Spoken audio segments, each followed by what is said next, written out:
Hello दोस्तों, क्या हालचाल। विजय सर आ गए हैं आपके पास लेकर के एक ऐसी सीरीज जो आपके बोर्ड की तैयारी के लिए है बहुत ही खास।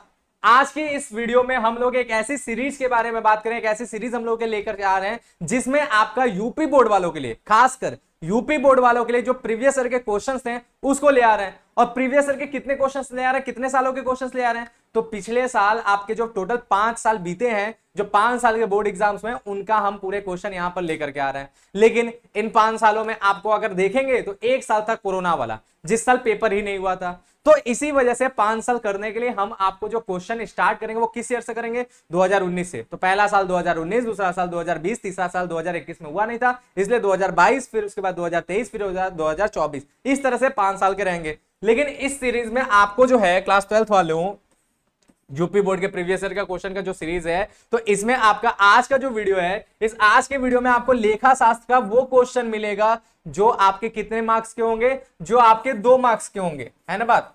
तो बोलेंगे सर लेकिन बोर्ड में तो सारे तरह के क्वेश्चन आते हैं, तो एक एक करके आपका ये सारी चीजें आएगा। देखिए, पहला क्वेश्चन आपका एमसीक्यूज होता है, उस तरह के आपके क्वेश्चंस आपके बार बार वीडियोस आते रहेंगे, एमसीक्यूज की तैयारी होगी। और अभी हम लोग 2 मार्क्स वाले क्वेश्चन तैयार करें। 2 मार्क्स का क्वेश्चन जो है आपका कौन सा कहलाता है, जिसे हम लोग कहते हैं वेरी शॉर्ट क्वेश्चन। क्या है? वेरी शॉर्ट क्वेश्चन आप लोगों का जो है यहां पर हम लेकर के चलने वाले हैं। ठीक है, यहां पर हम वेरी शॉर्ट क्वेश्चन आपको लेकर के चलने वाले हैं, उसका सारा का सारा सॉल्यूशन आंसर देने वाले हैं। बात क्लियर है? तो आज की वीडियो में हम लोग इसी की शुरुआत करने जा रहे हैं। तो चलिए शुरू करते हैं। तो सबसे पहले हमारा 2019, ठीक है, 2019 के सारे क्वेश्चंस को एक एक करके समझते हैं। क्वेश्चन क्या होगा वो भी देखेंगे, फिर उसके हम लोग आंसर भी देखेंगे। और आंसर जैसे यहां पर लिखा रहेगा, आपको हम तरीका भी बताएंगे कि आंसर लिखने का तरीका क्या है, आपको उस तरह से ही आंसर देना है। ठीक है, तो चलिए आंसर की बात करने से पहले आप देखिए, सबसे पहला क्वेश्चन है साझेदारी संलेख से आप क्या समझते हैं। तो याद रखिएगा, जब भी आपका जो 2 मार्क्स वाले क्वेश्चन होते हैं, यानी वेरी शॉर्ट क्वेश्चन हो, तो उसका वर्ड लिमिट कितना होता है, उसकी वर्ड लिमिट को आप मानिएगा कितना, 40 से 50 वर्ड। ठीक है, 40 से 50 वर्ड में ही आपको जो है इसके आंसर देने हैं, इससे ज्यादा नहीं होना है। ठीक बात, इसी के अंदर आपको आंसर को बांधना है, इससे ज्यादा आपको जाने की जरूरत नहीं है। ठीक है, तो चलिए साझेदारी संलेख से क्या आप क्या समझते हैं, इसके आंसर को हम लोग यहां पर देखते हैं। तो ये देखिए, ये उतना के करीब ही वर्ड है जितना हमने आपको बताया। क्या होता है साझेदारी संलेख? तो साझेदारी संलेख आपका जो है साझेदारी व्यापार में, जो हम लोग जब साझेदारों को इकट्ठा करते हैं तो उनके साथ एक एग्रीमेंट बनाते हैं, एक अनुबंध बनाते हैं, जो लिखित और मौखिक दोनों हो सकता है। तो मौखिक रूप वाले एग्रीमेंट को कुछ मतलब नहीं है, जो लिखित रूप से जो एग्रीमेंट होता है ना, यानी लिखित रूप से जो समझौता करते हैं, उसी लिखित समझौते के प्रारूप को हम लोग क्या कहते हैं, उसी लिखित समझौते को हम लोग क्या कहते हैं, साझेदारी संलेख कहते हैं। और इसमें होता क्या है, इसमें साझेदारी व्यवसाय से संबंधित सभी प्रकार के नियम कानून का उल्लेख होता है, जो हम लोगों को अपने व्यापार में लेकर के चलना है ना बात। यही होता है साझेदारी संलेख। यहां पर भी यही लिखा है, देखिए क्या लिखा है, साझेदारों के पारस्परिक अधिकारों, कर्तव्यों एवं दायित्व, ठीक है, को निश्चित करने के लिए उनके बीच एक जो है लिखित अनुबंध या संविदा तैयार किया जाता है। ठीक है, लिखित संविदा होगा ना, जिसे साझेदारी संलेख या साझेदारी विलेख कहते हैं। बात क्लियर है? यहां तक डेफिनेशन हो गया। लेकिन इतना से लिखने से तो काम बनेगा नहीं, क्योंकि 40 से 50 वर्ड लिखना है, तो बात आगे बढ़ाना होगा। ठीक है, साझेदारी संलेख की परिभाषा इस प्रकार से दी जा सकती है, कैसे, साझेदारी एक लिखित, पंजीकृत एवं या अपंजीकृत समझौता प्रलेख है। अच्छा, पंजीकृत भी हो सकता है, अपंजीकृत। अगर आपका व्यापार रजिस्टर्ड है तो पंजीकृत होगा, अनरजिस्टर्ड है तो आपका इस तरह से हो जाएगा। ठीक है, जिसमें साझेदारों के पारस्परिक अधिकार, कर्तव्य, दायित्व, व्यवसाय के उद्देश्य, साझेदारों की पूंजी आदि का उल्लेख रहता है। ठीक है, इसमें क्या उल्लेख रहता है कि साझेदार का आपका नाम क्या है, साझेदारों का पता क्या है, साझेदारी व्यवसाय का नाम क्या है, उसका पता क्या है, साझेदार कितनी पूंजी लगाता है, साझेदार कैसे आहरण लेते हैं, पूंजी पर ब्याज कितना होगा, आहरण पर ब्याज कितना, साझेदारों को वेतन, कमीशन, पारिश्रमिक कैसे मिलता है, ये सारे के सारी चीजें साझेदारी से संबंधित इसके अंदर लिखा जाता है। ठीक है, और इसे साझेदारी का अंतर नियम भी कहते हैं, ये भी याद रखिएगा, बहुत बार पूछा जाता है एमसीक्यू में, साझेदारी का अंतर नियम किसे कहते हैं, तो साझेदारी संलेख को कहते हैं। ठीक बात, इसे साझेदारी का विधान भी कहते हैं, है ना बात। तो ये बात हो गया साझेदारी संलेख। दूसरा क्वेश्चन क्या है, दूसरा क्वेश्चन है त्याग अनुपात क्या होता है। ठीक है, आपको पता होगा कि जब फर्म का पुनर्गठन होता है तो कोई साझेदार का लाभ बढ़ता है तो कोई साझेदार का लाभ घटता है। तो जो साझेदार के लाभ घट जाते हैं वो पहले अपने लाभ वाले हिस्से में से उसमें से कुछ त्याग करते हैं, तो जितने का वो त्याग करते हैं ना, उसी के अनुपात को त्याग अनुपात कहते हैं। यही बात है। चलिए इसी चीज को जो है 40 से 50 वर्ड में कैसे देना है, तो यहां पर देखिए क्या लिखा है, जब वर्तमान साझेदार या पुराने साझेदार अन्य वर्तमान या नए साझेदार को अपना कुछ हिस्सा परित्याग करने के लिए सहमत हो जाते हैं, तो जिस अनुपात में वे अपना हिस्सा त्यागते हैं उसे त्याग अनुपात कहा जाता है। बात क्लियर हुआ ना, जैसे वो त्यागते उसे अनुपात कहा जाता है। अब ये भी जो है पूरा 40-50 वर्ड हुआ नहीं होगा, इसीलिए इसका सूत्र भी लिख देंगे। तो त्याग अनुपात की गणना कैसे होती है, त्याग अनुपात बराबर पुराना लाभ विभाजन अनुपात माइनस नया लाभ विभाजन अनुपात, यानी आपका जो है त्याग अनुपात को हम लोग क्या कहते हैं, sacrificing ratio equal to old ratio, है ना बात। Sacrificing ratio is equal to old ratio minus new ratio. इस तरीके से हमारा ये हो गया। ठीक बात, ये भी समझ में आ गया। फिर अगला क्वेश्चन देख लेना, बहुत इजी टाइप के क्वेश्चन आते हैं। इक्का दुक्का क्वेश्चन हमेशा ऐसा विचित्र रहता है जो आपको परेशान कर सकता है, जिसको आपको अपने मन से अपने वर्ड से बना के लिखना है, वो आपकी किताब का नहीं मिलेगा, जिसको हम लोग कहते हैं ना कि out of the box question आना है ना बात। ऐसे क्वेश्चन एक दो बोर्ड में पक्का रहता है। अच्छा, कभी कभी क्या होता है कि कुछ झक्की टाइप के लोग पेपर बना देते हैं, है ना बात। कुछ ऐसे टीचर्स पेपर बना देते हैं जिनका मूड खराब होता है तो अंडगबंड क्वेश्चन लिख देते हैं, तो उस समय क्वेश्चन पेपर को कहा जाता है बहुत टफ आया, बहुत हार्ड आया। जो पेपर के क्वेश्चन के पैटर्न ऐसे रहेगा तो सिलेबस का ही, लेकिन ऐसे ऐसे क्वेश्चन आएगा जो किताबों में जनरली नहीं मिलता है। बनाए हुए शब्दों के क्वेश्चन रहते हैं तो उसका आंसर भी बनाए हुए शब्दों में मिलता है। और आपको ऐसे क्वेश्चन यहां पर भी मिलेंगे, हम बताएंगे किस तरह का। ठीक है, वहां पे समझिएगा।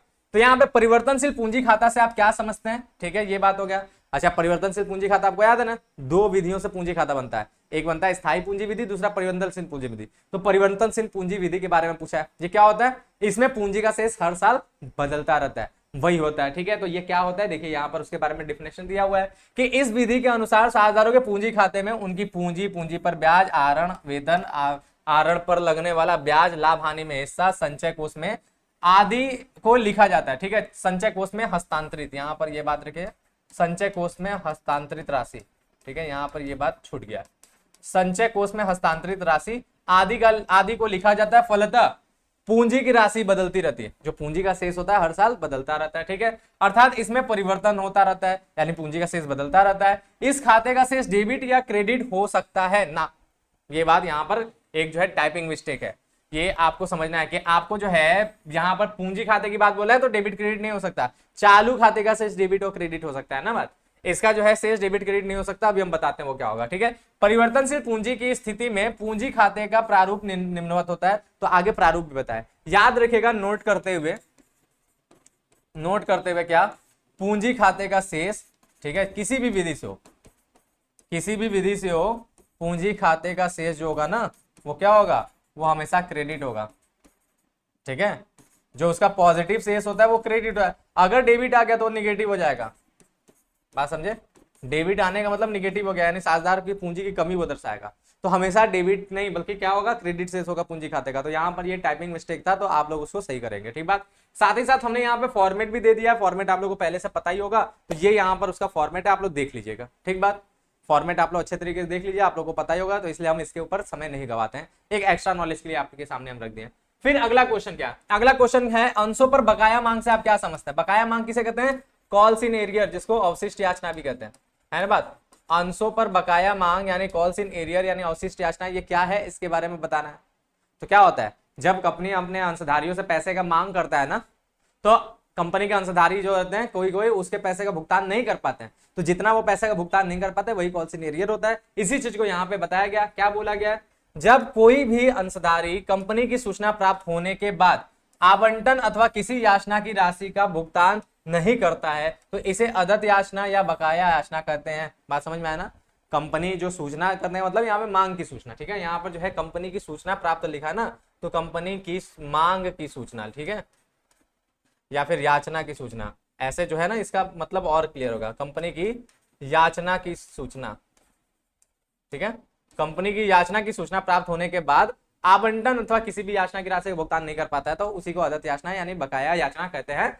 और जैसे भी यहाँ पर बताया गया, जैसे श्याम जो 500 अंशों का धारक है, प्रथम याचना की राशि जो 3 रुपए प्रति अंश दे है नहीं चुकाता है, तब बकाया याचना कितना होगा, तब हो जाएगा आपका जो 500 इसका शेयर है, 3 रुपए जो फर्स्ट कॉल का जो है प्राइस है, दोनों से मल्टीप्लाई किए तो हमारा आया 1500, यही आपका बकाया याचना यानी कॉल्स इन एरियर कहा जाएगा।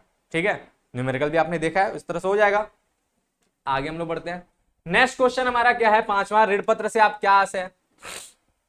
तो ऋण पत्र क्या होता है ना, जैसे कंपनी अपनी पूंजी के लिए अंश निर्मित करता है, तो जनता अंश खरीदता है तो कंपनी को क्या मिलता है, पूंजी मिलता है, अंश पूंजी। उसी तरह कंपनी को जब ऋण की आवश्यकता रहती है तो वो ऋण पत्र निर्मित करता है, तो जनता जब ऋण पत्र खरीदती है तो कंपनी को क्या मिलता है, ऋण मिलता है। तो ऋण पत्र क्या है, कंपनी को दिए गए ऋण का एक प्रमाण पत्र, यही होता है ऋण पत्र। ठीक है, अब इसी का डेफिनेशन कैसे दिया यहाँ पर देख लीजिए। ऋण पत्र जिसे इंग्लिश में डिबेंचर कहते हैं, ठीक है, दीर्घकालीन अथवा स्थायी पूंजी प्राप्त करने का एक महत्वपूर्ण स्रोत है। अब यहाँ पे स्थायी पूंजी का मतलब, ये यहाँ पे पूंजी का मतलब वित्त को समझिएगा, है ना बात। यहाँ पूंजी मतलब कैपिटल नहीं है, ठीक है। यहाँ पर आप जो है इस पूंजी से कंफ्यूज हो जाएंगे, इसलिए आप इसके जगह इस तरह से लिखेगा, स्थायी वित्त लिख लीजिएगा, है ना बात, स्थायी वित्त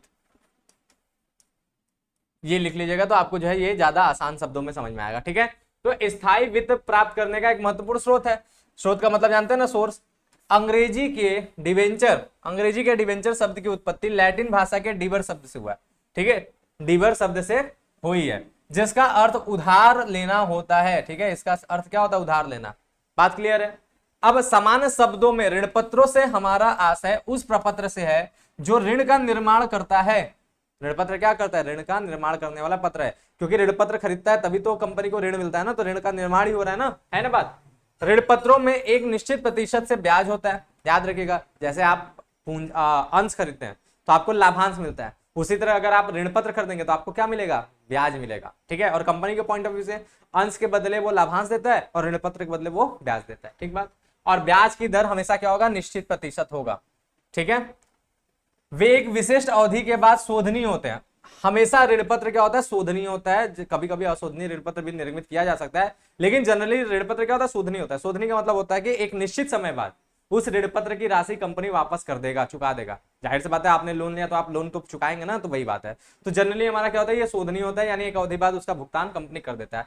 इस प्रकार ऋण पत्र कंपनी द्वारा निर्मित किया गया एक प्रलेख या प्रमाण पत्र है, जिसमें एक निर्धारित समय पर मूलधन के भुगतान के लिए और एक निश्चित तिथि पर ब्याज के भुगतान के लिए उल्लेख रहता है। ऋण पत्र के धारक को ऋण पत्रधारी कहते हैं, डिवेंचर होल्डर कहते हैं इसके धारक को, ठीक है।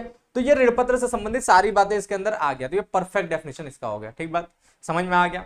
नेक्स्ट हमारा क्या, अनुपात विश्लेषण से क्या उद्देश्य है। अनुपात विश्लेषण का क्या उद्देश्य है, आगे आपके चैप्टर से कंपनी में अनुपात विश्लेषण, रेशियो एनालिसिस, है ना बात, जिसको अकाउंटिंग रेशियो, लेखांकन अनुपात के तौर पर भी पढ़ते हैं। तो उसका क्या उद्देश्य, आखिर में क्यों उसको करते हैं, ठीक है। तो वही बात है, वित्तीय विवरण को जो है समझने का काम करता है, उसी से रिलेटेड ये काम होता है। तो यहां पर देखिएगा, आपको समझ में आ जाएगा। उद्देश्य पूछा है ना यार, अनुपात विश्लेषण का क्या उद्देश्य, यहां पर जो है उसका जो है डेफिनेशन दे दिया गया। क्या अनुपात विश्लेषण से अभिप्राय वित्तीय विवरणों के विश्लेषण से है। मॉर्सस के अनुसार अनुपात विश्लेषण व्यवसाय में विभिन्न वित्तीय घटकों के मध्य संबंध का अध्ययन है, ठीक है। चलो भाई, इस लाइन से तो उसका उद्देश्य समझ में आ रहा है कि ये संबंधों का अध्ययन है।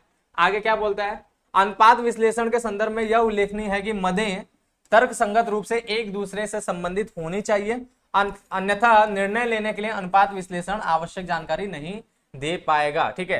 तो ये क्या हो गया ना, यहाँ पर डेफिनेशन लिख दिया गया अनुपात विश्लेषण का, जो एक हमको लगता है टाइपिंग मिस्टेक है।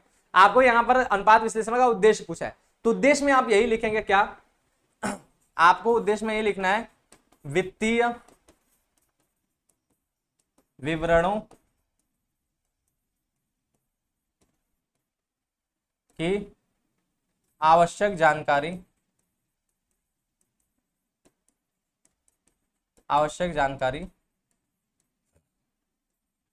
ज्ञात करना,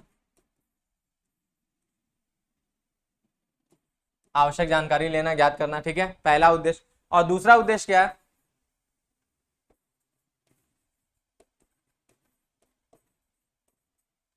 कंपनी के प्रबंध में सहायक। दूसरा उद्देश्य है कि ये कंपनी का प्रबंध में भी सहायक होता है, क्योंकि इसके बदौलत जो है कंपनी आगे क्या करेगा उस हिसाब से जो है अपना प्लान कर पाता है, ठीक है। तो ये दो उद्देश्य है, इस तरह से भी आप इसका आंसर समझ सकते हैं। बात क्लियर है। बाकी इसका डेफिनेशन आपका ज्यादा वर्ड देखिए, क्योंकि अभी 50 वर्ड बनाना है, आप 2 लाइन से तो 50 वर्ड बनेगा नहीं, 40-50 वर्ड। तो एक डेफिनेशन और एक ये 2 उद्देश्य लिख दीजिए, आपने आप इसके 40 से 50 वर्ड मिल जाएंगे, पूरे मार्क्स हो जाएंगे, 2 का 2 पूरा मार्क्स मिल जाएगा, ठीक बात। नेक्स्ट हमारा क्वेश्चन क्या है, नेक्स्ट क्वेश्चन है कि पूंजीगत लाभ क्या है। पूंजीगत लाभ ये क्या होता है, तो देखिए, जब आप जो है ना ऐसे सिचुएशन से प्रॉफिट कमाते हैं जो आपका रेगुलर नहीं होता है, कभी कभी होने वाला होता है, या फिर आप दीर्घकालीन आइटम से जब लाभ कमाते हैं, तो वो लाभ हमारा पूंजीगत लाभ होता है। जैसे संपत्तियों को बेच करके लाभ कमाया, पूंजीगत लाभ है। अंश या ऋण पत्रों के जो है उस पर निर्गमन से कोई लाभ हो रहा है, तो वो पूंजीगत लाभ है। इस तरह की चीजें, ठीक है। यहां पर देख लीजिए, जैसे बताया हुआ है, सामान्य शब्दों में स्थायी संपत्तियों के विक्रय से होने वाला लाभ पूंजीगत लाभ कहलाता है, मुख्य रूप से यही माना जाता है, लेकिन और भी बातें हैं इसके अंदर। दूसरे शब्दों में स्थायी संपत्तियों के विक्रय मूल्य, मूल लागत के मध्य अंतर अथवा कंपनी के अंशों एवं ऋण पत्रों को इसके अंकित मूल्य से अधिक मूल्य पर निर्मित करने से प्राप्त होने वाला लाभ पूंजीगत लाभ कहलाता है। हमने बोला ना, क्या चीज, अंश एवं ऋणपत्र से आपको जो है लाभ हो जाए या संपत्तियों के विक्रय से आपको लाभ होगा, ये लाभ क्या होगा, ये पूंजीगत लाभ होगा। ठीक है, यह अनावर्तक प्रकृति का होता है। अनावर्तक मतलब स्थायी, बार बार नहीं होता, एक बार हुआ, अब बात जो है अगली बार कब होगा पता नहीं। ठीक है, क्योंकि संपत्ति रोज नहीं बेचा जाता, कभी कभी बेचा जाता है, माल तो रोज बिकता है। माल आपका जो है वो सामान्य ऑपरेशन की बात हो गया, यानी उसको जनरल ऑपरेशन कहते हैं, यानी सामान्य क्रियाकलाप बोल सकते हैं, है ना बात, सामान्य संचालन बोल सकते हैं। लेकिन आपका ये जो है संपत्तियों का क्रय विक्रय, ये सामान्य बात नहीं है। ठीक है, ये अनावर्तक होते हैं, यानी बार बार नहीं होने वाले होते हैं। ठीक बात, तथा इसका उपयोग पूंजीगत हानि को अपलिखित करने अथवा पूंजीगत संचय का निर्माण में किया जाता है। अब देखिए पूंजीगत लाभ यूज किस लिए होता है, तो पूंजीगत लाभ का यूज केवल और केवल किस लिए होता है, इसका यूज होता है आपका पूंजीगत हानि को दूर करने के लिए। ठीक है, पूंजीगत हानि को समाप्त करने के लिए, या फिर आप किस लिए कह सकते हैं, या फिर बोल सकते हैं पूंजीगत संचय का निर्माण के लिए, तो इसके लिए इसका जो है उपयोग होता है। ठीक है, जैसे भी बताया कि किस प्रकार के हमारे पूंजीगत लाभ होते हैं, तो अंशों एवं ऋणपत्रों का प्रीमियम पर निर्गमन, व्यवसाय के क्रय पर लाभ, अंश हरण से लाभ और समामेलन के पूर्व का लाभ, ये सारे के सारे लाभ आपका पूंजीगत लाभ के उदाहरण है। ठीक बात, ये सारे पॉइंट्स आपको पता भी चल जाएगा। जैसे अंश वाला चैप्टर पढ़ेंगे तो हरण वाला लाभ पता चलेगा, जिससे शेयर फॉरफीचर वाला होता है, बाद में उसको कैपिटलिज्म में ट्रांसफर करते हैं। व्यवसाय का क्रय विक्रय आप सीखेंगे जब, तो उसमें आपको लाभ पता चलेगा। अंश एवं ऋणपत्र का प्रीमियम पे निर्गमन देखेंगे तो प्रीमियम जो है ना वो पूंजीगत लाभ की तरह है। और समामेलन के पूर्व का लाभ, यानी कंपनी का निर्माण हो गया है लेकिन समामेलन नहीं हुआ है, तो उससे पहले भी कंपनी चलता रहता है, तो उसके लाभ को भी पूंजीगत लाभ की तरह ट्रीट किया जाता है। ठीक बात, अब आगे देखिए अगला, पूर्वाधिकार अंश से आप क्या समझते हैं इसको बताना। तो पूर्वाधिकार अंश, अंश का दूसरा भाई, वो क्या होता है देखिए, पूर्वाधिकार अंश से आशय ऐसे अंशों से है जिनके धारकों को एक पूर्व निश्चित दर से लाभांश प्राप्त करने का समता अंशधारियों से पहले का अधिकार होता है। देखिए अंश दो तरह के होते हैं, एक समता अंश, पूर्वाधिकार अंश। तो समता अंश क्या होता है, एक मेन अंश हो गया, पूर्वाधिकार अंश नाम से ही समझ, पूर्व अधिकार, यानी इसको पहले का अधिकार प्राप्त होगा, किससे, दूसरे से, दूसरे यानी समता अंश से। समता अंश से पहले इन्हें दो प्रकार का पूर्वाधिकार प्राप्त होता है, ऐसी प्रकार के अंशों को पूर्वाधिकार अंश कहते हैं। लेकिन ये दो अधिकार कैसे हैं हम लोग यहाँ पर देखते हैं। ठीक है, तथा कंपनी के समापन की दशा में ऐसे अंशधारियों को उनके द्वारा दी गई पूंजी वापस प्राप्त करने का पूर्वाधिकार भी प्राप्त होता है। ठीक है, तो दो पूर्वाधिकार बता दिया, एक बोला है लाभांश पहले प्राप्त होगा और दूसरा कंपनी के समापन पे पूंजी भी पहले प्राप्त होगा। तो यही दोनों पूर्वाधिकार इन्हें प्राप्त होता है, इसी वजह से इनको पूर्वाधिकार अंश कहते हैं। ठीक बात, इस प्रकार पूर्वाधिकार अंशों से आशय ऐसे अंशों से है जो निम्न दो आवश्यकताओं को पूरा करते हैं, यानी उनको जो है दो जो है आवश्यकताएं इनसे पूरा होता है। क्या होता है, पहला लाभांश संबंधी आवश्यकता है, ऐसे अंशों को लाभांश की एक निश्चित राशि अथवा निश्चित दर पर लाभांश पाने का प्रथम अधिकार होता है। यह राशि या अंतर नियमों द्वारा निर्धारित राशि या दर से अधिक नहीं हो पाती। ठीक है, लाभांश संबंधी आवश्यकता की जगह पे यहाँ पे ना, जहां पे आवश्यकता लिखा है यहाँ पे पूर्वाधिकार होना चाहिए, टाइपिंग मिस्टेक है, इन जहां जहां आवश्यकता लिखा है यहाँ पे पूर्वाधिकार होना चाहिए। पूर्वाधिकार अंशों से आशय ऐसे अंशों से जिन्हें दो प्रकार के पूर्वाधिकार प्राप्त होते हैं, दो पूर्वाधिकार प्राप्त होते हैं। ठीक है, दो पूर्वाधिकार प्राप्त होते हैं। ठीक है, कौन कौन सा, एक लाभांश की पूर्वाधिकार, एक पूंजी की वापसी का, यानी कंपनी के समापन की दशा में उन्हें अपनी दी हुई पूंजी की वापसी भी प्रथम अधिकार प्राप्त होता है। तो ये दोनों प्रकार के इनको अधिकार प्राप्त होते हैं, इसलिए पूर्वाधिकार होते हैं, है ना बात, आपको पता ही है, ये बात समझ में आ रहा है, सब पढ़ा हुआ होगा, है ना बात। आप सोच भी रहे होंगे यार बोर्ड में तो बड़ा आसान क्वेश्चन आता है, हम लोग तो पूरे नंबर निकाल लेंगे, अभी तो ये दो दो नंबर वाले हैं ना। फिर इसके बाद अगला देखिए, चालू संपत्ति को परिभाषित कीजिए। आप चालू संपत्तियां क्या होता है, आपकी ऐसी संपत्तियां जो स्थायी नहीं है वो चालू संपत्तियां हैं। ठीक है, आराम से नॉर्मल सा डेफिनेशन आपको यहाँ पे दे देना है, व्यवसाय में अल्पकालीन उपयोग के लिए खरीदी गई संपत्तियां जिन्हें जल्द से जल्द रोकड़ में परिवर्तित किया जा सकता है, चालू संपत्तियां कहलाते हैं। ऐसी कोई भी संपत्ति जिसे तुरंत जल्दी से जल्दी बहुत कम समय में, 12 महीने से कम समय में रोकड़ में परिवर्तित कराया जा सकता है, वो संपत्तियां चालू संपत्तियां होती है। जैसे रहतिया है, देनदार है, प्राप्य विपत्र है, बैंक के अंदर खुद जो रोकड़ है वो, हाथ का अपना हाथ में अपने आप पास जो रोकड़ है वो, ये सब क्या है, ये सब चालू संपत्तियां हैं। ठीक बात, क्लियर है। नेक्स्ट बात, अंशों के हरण से आपका क्या अभिप्राय है। अब अंश जो है हरण होता है, उससे क्या अभिप्राय है, और हम लोग 10वां क्वेश्चन देख रहे हैं, यानी 2019, अब ये 2019 का आखिरी क्वेश्चन है। ठीक है, अंश हरण क्या होता है देख लीजिए। अंश हरण हमारा जो है, अंशों के हरण से आशय की धनराशि न चुकाने वाले अंशधारियों का आवंटन रद्द करना और अंतर नियमों के अधीन प्रावधानों के अनुसार उस पहले से ऐसे आवंटित अंशों पर प्राप्त राशि को कंपनी द्वारा जब्त कर लिया जाना। जाहिर है कि ऐसे अंशधारी चुकाई गई राशि पर कंपनी का अधिकार हो जाता है। अब देखिए ये थोड़ा सा शब्द यहाँ पर पेचीदा है, आपको आसान शब्दों से हम समझा देते हैं। आसान शब्दों से मतलब यही है आपका कि अंशों का हरण। ये कब होगा? जब अवशिष्ट याचना होगा यानी कॉल सिनेरियर होगा। जब कंपनी अपने अंशधारियों से याचनाओं की मांग करता है यानी याचना मांगता है, तो कंपनी के अंशधारी उसके भुगतान नहीं कर पाते हैं जिस पैसों को कॉल सिनेरियर करते हैं, तो बकाया याचना का एक लिस्ट तैयार करता है कंपनी कि किसने किसने जो है पैसा भुगतान नहीं किया।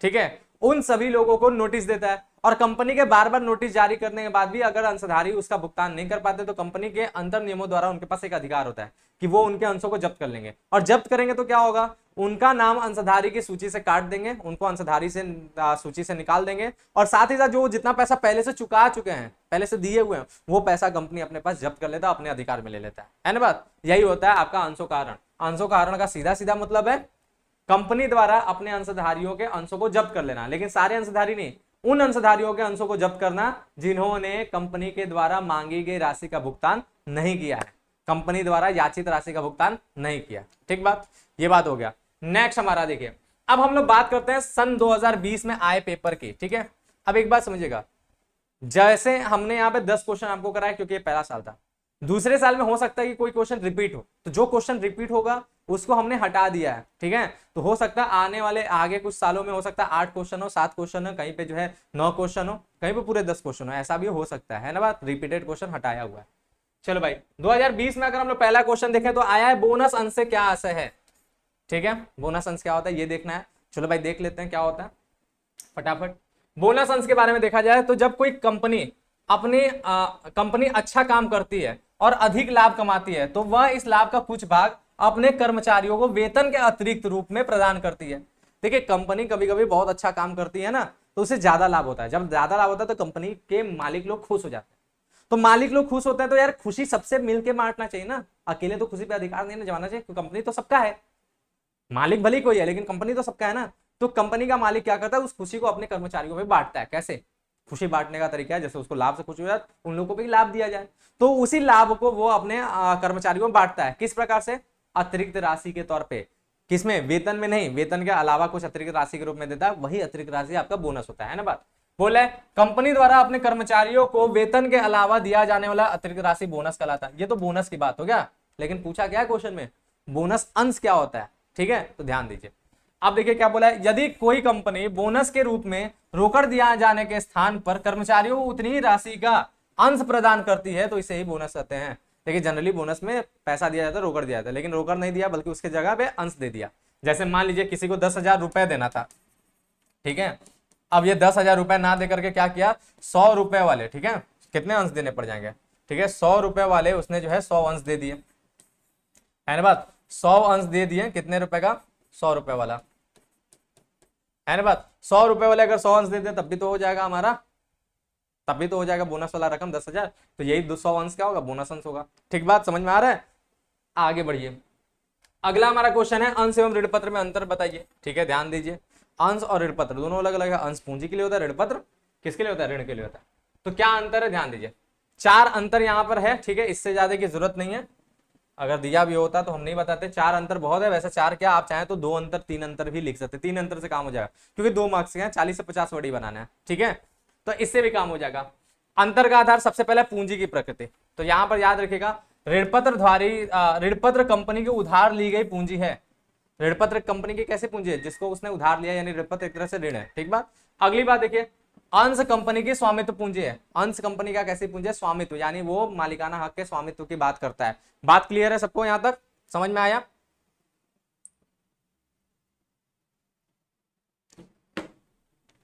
इसके बाद हमारा नेक्स्ट बात हम लोग करते हैं, तो दूसरा है हमारा क्या, धारक की स्थिति। क्या बोल रहे हैं? ऋणपत्र के धारक कंपनी के लेनदार होते हैं। जो ऋणपत्र धारक होता है वो कंपनी के लेनदार होते हैं, क्योंकि लोन दिया है ना, और लेनदार कौन होते हैं? लेने वाले। अब जो लोन देगा वो आपसे पैसा लेने वाला रहेगा, तो ये क्या होते हैं? लेनदार होते हैं। जबकि अंश के धारक कंपनी के स्वामी होते हैं। जो अंश लगाता है वो कंपनी में पूंजी लगाता है, और जो पूंजी लगाते हैं वही तो कंपनी के मालिक होते हैं, स्वामी होते हैं। तो अंश धारक कौन होते हैं? मालिक होते हैं, स्वामी होते हैं। फिर उसके बाद प्रतिफल, ऋणपत्र का प्रतिफल उसका ब्याज होता है। आपको याद रखिएगा, ऋणपत्र के बदले क्या मिलता है? ब्याज मिलता है, उसका प्रतिफल। जबकि अंश का प्रतिफल क्या होता है? उसका लाभांश होता है। अंश के बदले क्या होता है? लाभांश मिलता है। ठीक बात, ये बात क्लियर है? ये 3 से काफी हो जाएगा, लेकिन और बोल रहा है प्रतिफल का भुगतान भी देख लीजिए। तो ऋणपत्र पर ब्याज निर्धारित शर्तों के अनुसार दिया जाता है, इसका लाभ से संबंध नहीं होता है। ऋणपत्र ब्याज हमेशा मिलता है, इसका लाभ से कोई संबंध नहीं है।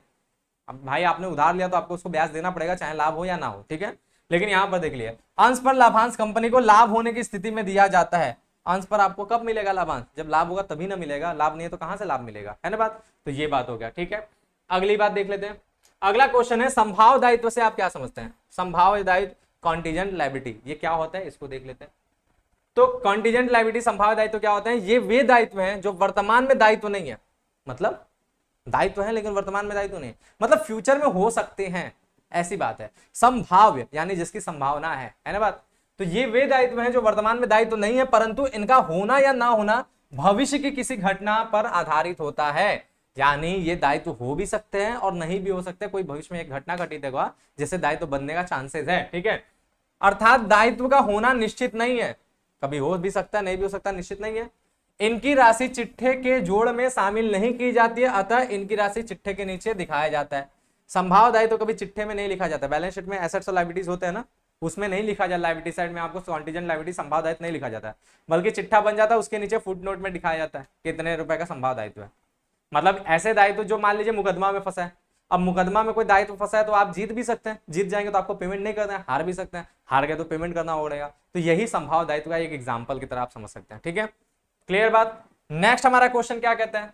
नेक्स्ट बोलता है प्रावधान और संचय में अंतर बताइए। अब ये देखिए, ये जो अंतर है ना, ये क्लास 11th का, ठीक है। लेकिन क्या होता है यूपी बोर्ड में कभी कभी कुछ क्वेश्चन ऐसे भी हो जाते हैं ना जो इधर उधर का दे दिया रहता है, क्योंकि प्रावधान और संचय वाला चैप्टर जो है क्लास 11th में है, तो इसी वजह से हम इसको समझाएंगे नहीं। यहां पर आंसर है, ये आप लोग जो है स्क्रीनशॉट ले सकते हैं। हम लोग आगे बढ़ जाते हैं, ठीक बात। नेक्स्ट हमारा क्वेश्चन क्या है? जो भी क्वेश्चन क्लास 11th का रहेगा हम आपको नहीं बताएंगे, जो भी सिलेबस के बाहर रहेगा उसको हम नहीं पढ़ाने वाले, नहीं बताने वाले।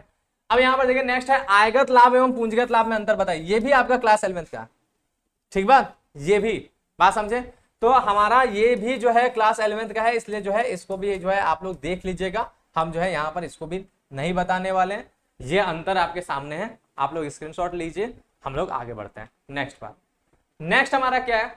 आय व्यय खाता एवं लाभ हानि खाता में क्या अंतर है? अब ये जो है तो क्लास 12th का, लेकिन फिलहाल में एनसीईआरटी के सिलेबस के अकॉर्डिंग, आपका जो न्यू सिलेबस है उसके अकॉर्डिंग ये चैप्टर ही बाहर चला गया है सिलेबस से। ये किस चैप्टर का क्वेश्चन है? ये आपका एनपीओ का क्वेश्चन है, नॉट फॉर प्रॉफिट ऑर्गेनाइजेशन का क्वेश्चन है। और फिलहाल एनपीओ जो है अब सिलेबस में नहीं है, जबकि ये 2020 का पेपर है ना, उस समय सिलेबस में था। तो इसका भी आंसर हम आपको दे दिए हैं, आप स्क्रीनशॉट ले लें, देख लें, लेकिन इसे भी बताने की आवश्यकता नहीं है, ठीक है। पढ़ना है तो पढ़ सकते हैं, आपके बुक में भी होगा, अगर पुरानी बुक होगा तो, ठीक बात। आगे बढ़ जाते हैं। नेक्स्ट हमारा क्या है? साझेदारी फर्म के समापन की किन्हीं दो दशाओं का उल्लेख कीजिए। अब ये क्वेश्चन है आपका, साझेदारी फर्म की समाप्ति, अब उसके दो दशाएं, यानी किन किन कंडीशन में साझेदारी फर्म की समाप्ति हो जाती है, तो उसका परिस्थिति यहां पर है। देखिए, एक फर्म के विघटन या समापन की विभिन्न रीतियां निम्न प्रकार हैं। तो यहाँ पे सारे रीतियों की बात तो करेंगे नहीं, केवल दो प्रकार की बात करेंगे। पहला आपका क्या है? पारस्परिक समझौते द्वारा, ये हेडिंग है, ठीक है। पारस्परिक समझौते द्वारा समापन हो सकता है, यानी ऐसा समझौता ही बनाया गया है जिसमें हम लोग समापन के लिए भी एक स्टेप उठा सकते हैं, ठीक बात। तो ये बोला कि एक फर्म तब विघटित हो सकती है जब सभी साझेदार इसे विघटित करने के लिए तैयार हों। सभी साझेदार ही चाहें कि हम लोग फर्म बंद कर दें, पारस्परिक समझौता हुआ बंद करने का, तो बंद हो जाएगा फर्म, है ना बात। तो पहला स्थिति। दूसरा क्या है? अनिवार्य समापन। दूसरा स्थिति बता रहा है अनिवार्य रूप से समापन हो जाता है कुछ परिस्थितियों में, जैसे निम्नलिखित दशाओं में एक फर्म की समाप्ति अनिवार्य रूप से हो जाती है। कौन कौन सी दशाएं हैं? पहला, जब समस्त साझेदार अथवा एक को छोड़कर समस्त साझेदार दिवालिया घोषित कर दिए जाए, यानी सारे के सारे साझेदार ही दिवालिया हो जाए, या फिर एक साझेदार बचा रहे और बाकी सब दिवालिया हो, तो अकेला तो बिजनेस चला नहीं पाएगा, वो तो सोल प्रोप्राइटरशिप हो जाएगा, अकेला तो साझेदारी हो नहीं सकता। इस वजह से भी आपका फर्म अनिवार्य रूप से समाप्त हो जाता है। और दूसरा क्या है? जब किसी घटना के घटित होने पर फर्म का व्यापार चलाना अवैधानिक हो जाए। अब कोई ऐसी घटना घटित हुआ है जिसकी वजह से फर्म का व्यापार चलाना ही अवैधानिक है, इलीगल है, तो इलीगल बिजनेस नहीं चलेगा, इस वजह से भी आपका साझेदारी फर्म का अनिवार्य समापन हो जाएगा, ठीक है। तो ये दो दशाएं होंगे, ऐसे बहुत सी दशाएं, न्यायालय द्वारा समापन होता है, इस प्रकार के भी और भी बहुत से दशाएं, वो भी आप लोग के किताब में होगा। तो फिलहाल हम लोग को दो दशाएं पूछा था, दो दशाएं हमने बताया। नेक्स्ट बात, नेक्स्ट हमारा देखते हैं ह्रास एवं उच्चावचन में क्या अंतर है। देख लो भाई, ह्रास और उच्चावचन का अंतर आपके यहाँ पर है, ये सिलेबस का पार्ट है, ध्यान दीजिए। तीन अंतर यहाँ पे बताया गया। सबसे पहला अर्थ क्या होता है ह्रास? तो संपत्ति के मूल्य में स्थायी, निरंतर एवं सने सने होने वाली मात्रात्मक या गुणात्मक कमी को ह्रास कहते हैं। ह्रास का मतलब ये क्या होता है कि संपत्ति के मूल्य में जो है स्थायी रूप से धीरे धीरे लगातार कमी होता रहता है, उसी को ह्रास कहते हैं। जबकि उच्चावचन क्या होता है? उच्चावचन बाजार की वजह से होता है। संपत्ति के बाजार मूल्य में हुई कमी या वृद्धि को उच्चावचन कहते हैं। फ्लक्चुएशन, उच्चावचन, ठीक है। उच्च अवचन, उच्च मतलब बढ़ना, अवचन मतलब घटना, ठीक है। तो बढ़ना घटना, तो संपत्ति का बाजार मूल्य में घटना बढ़ना ही उच्चावचन कहलाता है, ठीक बात। दूसरा स्वभाव, ह्रास से संपत्ति की उत्पादन शक्ति समय समय कम होती है। ह्रास याद रखें, जब भी डेप्रिसिएशन लगता है तो संपत्ति का उत्पादन शक्ति भी कमजोर होता रहता है, संपत्ति खराब होते चलता रहता है ना, तो इसलिए ह्रास लगता है, ठीक है। लेकिन उच्चावचन में क्या होता है? उच्चावचन में अस्थायी रूप से संपत्ति के मूल्य में कमी या वृद्धि होती है। उच्चावचन एक ऐसा स्थिति है जिससे कंपनी की जो संपत्ति है उसके मूल्य में अस्थायी रूप से कमी होती है, यानी क्योंकि अभी कमी हुआ है तो फिर बढ़ भी सकता है, क्योंकि मार्केट का बात है ना, मार्केट तो घट बढ़ता है ना बात, इस वजह से इसको अस्थायी जो है कमी या वृद्धि कहते हैं। और संबंध की बात करें तो ह्रास का संबंध संपत्ति के पुस्तक मूल्य अथवा लागत मूल्य से होता है। ह्रास जो है ना उसका संबंध संपत्ति के पुस्तक मूल्य या लागत मूल्य जितने भी उसको खरीदेगा उससे संबंधित होता है, जबकि उच्चावचन उसका बाजार मूल्य से संबंध होता है, ठीक है। उच्चावचन का संबंध संपत्ति के बाजार मूल्य से होता है, बात समझे। उच्चावचन सीधे बाजार मूल्य से जुड़ता है, उससे उसका संबंधित होता है। और ये भी हम आपको बता दिए यार, जबकि हमें ये बताना था कि ये भी क्लास 11 का क्वेश्चन है, ठीक है। ये भी याद रखिए, ह्रास एवं उच्चावचन ये भी किसका है? क्लास 11 का है। हमने तो पूरा आपको बता दिया, बताने के बाद हमको याद आ रहा है कि ये भी नहीं बताना था, ठीक है। क्लास 11 का ह्रास उच्चावचन आपके सिलेबस में नहीं है, ठीक। डेप्रिसिएशन आपने पढ़ा होगा क्लास 11 में, ठीक बात। अब ऐसे क्वेश्चन सोचिए आ रहे हैं क्लास 11 वाले, समझ रहे हैं ना। तो देखिए क्या बात है, अब बता रहा है कुल लागत के विभिन्न तत्व क्या है, ये भी क्लास 11 का है। कुल लागत के विभिन्न तत्व क्या है, और देखा जाए अगर कुल लागत की बात करें तो आप सोचेंगे कि सर ये तो अर्थशास्त्र में आ गया, लेकिन नहीं, ये जो कुल लागत आपका अकाउंटेंसी में पूछ रहा है, ये अर्थशास्त्र के पॉइंट ऑफ व्यू से नहीं पूछ रहा है, बल्कि ये संपत्ति के बारे में बात कर रहा है कि एक संपत्ति है ना उसका कुल लागत क्या होता है, वो किस प्रकार का कहलाता है। तो उसके बारे में यहाँ पे आंसर दे दिया है, आप पढ़ लीजिएगा। बहुत आसान सी बात बता रहा है कि कुल लागत में संपत्ति के क्रय से लेकर के जब तक वो कार्य प्रारंभ नहीं कर देता तब तक के सारे व्यय आते हैं। जैसे संपत्ति का कुल लागत यहाँ पे सूत्र भी हो गया, उसमें संपत्ति का क्रय मूल्य, उसको लाने में जो भी भाड़ा ढुलाई लगा वो, और उसका स्थापना व्यय सब उसके शामिल होता है, ठीक बात। ये बात हो गया। नेक्स्ट हमारा जो है पुनर्मूल्यांकन खाता क्या है, 10वां क्वेश्चन, यानी ये 2020 का आखिरी क्वेश्चन है। पुनर्मूल्यांकन खाता क्या होता है आपने पढ़ा है साझेदारी का फर्म का पुनर्गठन में, ठीक है। वही बात है, क्या लिखा है देखिए, पुनर्मूल्यांकन खाता वह खाता है जो साझेदारों के नए साझेदार के प्रवेश, पुराने साझेदार के अवकाश ग्रहण या मृत्यु के समय संपत्तियों के पुनर्मूल्यांकन तथा दायित्व के पुनर्निर्धारण के कारण होने वाले लाभ या हानि ज्ञात करने के लिए तैयार किया जाता है। यानी जब भी फर्म का पुनर्गठन होता है तो उस समय संपत्ति और दायित्व को पुनर्मूल्यांकित किया जाता है, ठीक है। तो जब भी संपत्ति और दायित्व को पुनर्मूल्यांकित किया जाता है तो उससे या तो लाभ होता है या तो हानि होता है। कैसे? जैसे संपत्ति बढ़ा तो लाभ हुआ, संपत्ति घटा तो हानि हुआ, जैसे दायित्व बढ़ा तो हानि हुआ, दायित्व घटा तो लाभ हुआ।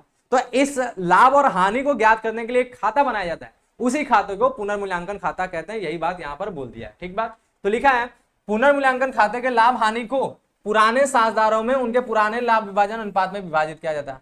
तो ये पुनर्मूल्यांकन खाता जो है ना वो पुराने चीजों का हिसाब किताब कर रहा है ना, इसीलिए इसका जो लाभ होगा वो भी पुराना ही लाभ कहलाएगा, ठीक है। तो इसीलिए इस लाभ को कैसे बांटा जाएगा, उसे भी पुराने अनुपात में ही बांटा जाएगा। किस साझेदार में बांटा जाएगा, तो पुराने साझेदार में ही बांटा जाएगा, ठीक बात। मतलब जब तक वो कंपनी में, पुराने वाले कंपनी में जो जो साझेदार है उनमें ही बांटा जाएगा, ठीक बात, क्लियर है। मतलब कंपनी बोल रहे हैं फर्म में, पुराने वाले फर्म में जो साझेदार है उनमें ही बांटा जाएगा, बात क्लियर है। आगे क्या बोलता है, तो ये बात याद रखें एमसीक्यू के लिए, पुनर्मूल्यांकन खाता एक नाम मात्र खाता है, ये भी बहुत बार पूछा जाता है, ठीक बात। तो हम लोगों ने 2020 भी कंप्लीट कर लिया। अब बात आता है सीधे 2022, है ना बात, सीधे 2022 का क्वेश्चन, क्योंकि हमारा 2021 बोर्ड हुआ ही नहीं था, क्योंकि क्या था, लॉकडाउन था, है ना बात। तो लॉकडाउन था तो इसलिए बोर्ड हुआ ही नहीं था, बात समझ में आ रहा है। तो हम लोग अब आगे बढ़ते हैं 2022 की तरफ। 2022 में कैसे कैसे क्वेश्चन आए ना देखिए। तो पहला, साझेदारों के चालू खाते से आप क्या समझते हैं। अब देखिए साझेदारों का जो चालू खाता है वो कौन सी विधि में बनता है, स्थायी पूंजी विधि में, है ना बात। जो पूंजी खाता बनाने की जो विधि है उसमें स्थायी पूंजी विधि एक है, ठीक है। उसी विधि में हमारे दो खाते बनते हैं, एक बनता है पूंजी खाता जिसमें केवल पूंजी को रखा जाता है ना बात। एक बनता है पूंजी खाता जिसमें केवल पूंजी को रखा जाता है, दूसरा बनता है चालू खाता जिसमें पूंजी को प्रभावित करने वाले कारकों को रखा जाता है। तो हमें क्या पूछा है, चालू खाता के बारे में पूछा है, यानी पूंजी को प्रभावित करने वाले कारकों के लिए जो खाता बनाया जाता है उसी को चालू खाता कहते हैं, यही बात है। उसमें क्या क्या चीजें होता है, चलिए हम लोग डेफिनेशन की तरफ बढ़ के देख लेते हैं। तो देखिए क्या लिखा है, स्थायी पूंजी की स्थिति में प्रत्येक साझेदार के लिए एक चालू खाता रखना अनिवार्य है। चालू खाता को साझेदारों को दिए गए वेतन, कमीशन, पूंजी पर ब्याज और व्यापार में हुए साझेदारों के लाभ के हिस्से से क्रेडिट किया जाता है। यानी चालू खाता के क्रेडिट पक्ष में क्या क्या चीजें जाता है, चालू खाते के क्रेडिट पक्ष में साझेदार को जो है पूंजी जो साझेदार को दिया गया वेतन, कमीशन, उसका पूंजी का ब्याज, उसको साझेदार को जो लाभ मिलता है वो, ये सारी चीजें उसके क्रेडिट में जाता है। तथा आहरण पर ब्याज और व्यापार में हुए साझेदार के हानि के हिस्से को डेबिट किया जाता है। यानी डेबिट में क्या किया जाता है, चालू खाता के आहरण जाता है, आहरण पे ब्याज जाता है और हानि जाता है, ये तीनों चीज के डेबिट में जाता है। ठीक बात। आगे क्या बोला है, वर्ष के अंत में यदि यह खाता डेबिट शेष प्रदर्शित करता है तो इसे आर्थिक चिट्ठे के संपत्ति पक्ष में, और क्रेडिट शेष दिखाता है तो दायित्व पक्ष में दिखाता है। याद, इससे ये बात समझ में आ कि चालू खाता का शेष डेबिट भी हो सकता है, क्रेडिट भी हो सकता है। अगर डेबिट शेष है तो इसका बैलेंस शीट के एसेट साइड में जाएगा, और अगर क्रेडिट शेष प्रदर्शित करता है तो इसका बैलेंस शीट के किधर जाएगा, लायबिलिटी साइड में जाएगा। ठीक है, तो डेबिट वाला एसेट्स में, क्रेडिट वाला लायबिलिटीज में जाएगा, और पता चल गया कि दोनों शेष ये प्रदर्शित करता है। ठीक बात। आगे क्या बोल रहा है, चालू, ठीक है, चालू खाता का शेष वर्ष प्रति वर्ष बदलता रहता है, ये भी बदलता रहता है। ठीक है, इस खाता का क्रेडिट शेष या डेबिट शेष हो सकता है, भाई ऊपर ही समझ में आ गया इससे। आगे क्या बोला है, स्थायी पूंजी विधि के अंतर्गत पूंजी खाता और चालू खाता का प्रारूप अग्रलिखित है, और हमें प्रारूप ऐसे देखना नहीं है, बस इस लाइन को रहने दीजिए। ठीक है, इस लाइन को रहने दीजिए, हम लोग को प्रारूप थोड़ी ना देखना है, हम लोग को चालू खाता क्या होता है ये देखना है। तो चालू खाता समझ में आना, स्थायी पूंजी विधि में हमारे जो है पूंजी खाता को प्रभावित करने वाले कारकों के लिए अलग से एक खाता बनाया जाता है, जिस खाते को चालू खाता करते हैं, और फिर उसके बाद ये कहानी आपको समझ में आएगा होगा। ठीक बात। नेक्स्ट बात देख लेते हैं। नेक्स्ट, नए लाभ विभाजन अनुपात की गणना कब कब की जाती है। तो देखिए बहुत सिंपल सी बात है। अब ये क्वेश्चन क्या है, यही क्वेश्चन है बनाने वाला, अपने से बना करके लिखने वाला। किताब में थोड़ी ना आपको ऐसा मिलेगा। सिंपल सी बात है, आपका जो है नए अनुपात की गणना जो है ना, नए लाभ विभाजन अनुपात की गणना उन सभी परिस्थितियों में होगा जब भी फर्म का पुनर्गठन होगा, जब भी कोई साझेदार आएगा या भी कोई साझेदार फर्म छोड़ के जाएगा, है ना बात, या फिर क्या होगा जब किसी साझेदार की मृत्यु होगी। इन सभी कंडीशन में नए अनुपात की गणना की जाती है। यही बात यहाँ पे लिखा है। बोला क्या, जब भी साझेदारी फर्म का पुनर्गठन होता है तब साझेदारों के लाभ विभाजन अनुपात में परिवर्तन होता है। ऐसी परिस्थितियों में नए लाभ विभाजन अनुपात की गणना करनी होती है। जैसे बता दिया गया यहाँ पर, नए साझेदार के प्रवेश पर, किसी साझेदार का अवकाश ग्रहण करने पर, या किसी साझेदार की मृत्यु पर, इन सभी परिस्थितियों में आपका ये किया जाता है। बना के देने वाला क्वेश्चन है। ठीक है, मतलब बना के इसका आंसर देना है इसमें। ठीक, आगे देख लीजिए, आगे क्वेश्चन क्या बोलता है, प्राप्ति भुगतान खाता एवं आय व्यय खाता किन संस्थाओं में व्यक्तियों द्वारा बनाया जाता है। ये किसका है, ये भी क्लास 11 मतलब ये भी एनपीओ का हो गया, है ना बात, एनपीओ का हो गया। तो ये क्वेश्चन भी आपके सिलेबस का पार्ट नहीं है अब, लेकिन हमने आंसर दिया हुआ है ताकि आपको जो है अपने से पढ़ना हो तो आप पढ़ सकते हैं, आपको उसको समझ सकते हैं। ठीक है, तो ये आंसर आप स्क्रीनशॉट ले लें। नेक्स्ट बात, सारे आंसर हमने दे दिए हैं जो आपके सिलेबस का है, जो नहीं है वो भी, है ना बात, ताकि आप अपने से एक्स्ट्रा नॉलेज जानना चाहते हैं, एक्स्ट्रा पढ़ना चाहते हैं तो आपको वो मिल जाए। आगे देख लीजिए, अंश प्रीमियम खाते को समझाइए। अंश प्रीमियम खाता क्या होता है, अंशों को दो मूल्य पर निर्मित किया जाता है ना बात, एक होता है सम मूल्य पे, दूसरा होता है प्रीमियम पे।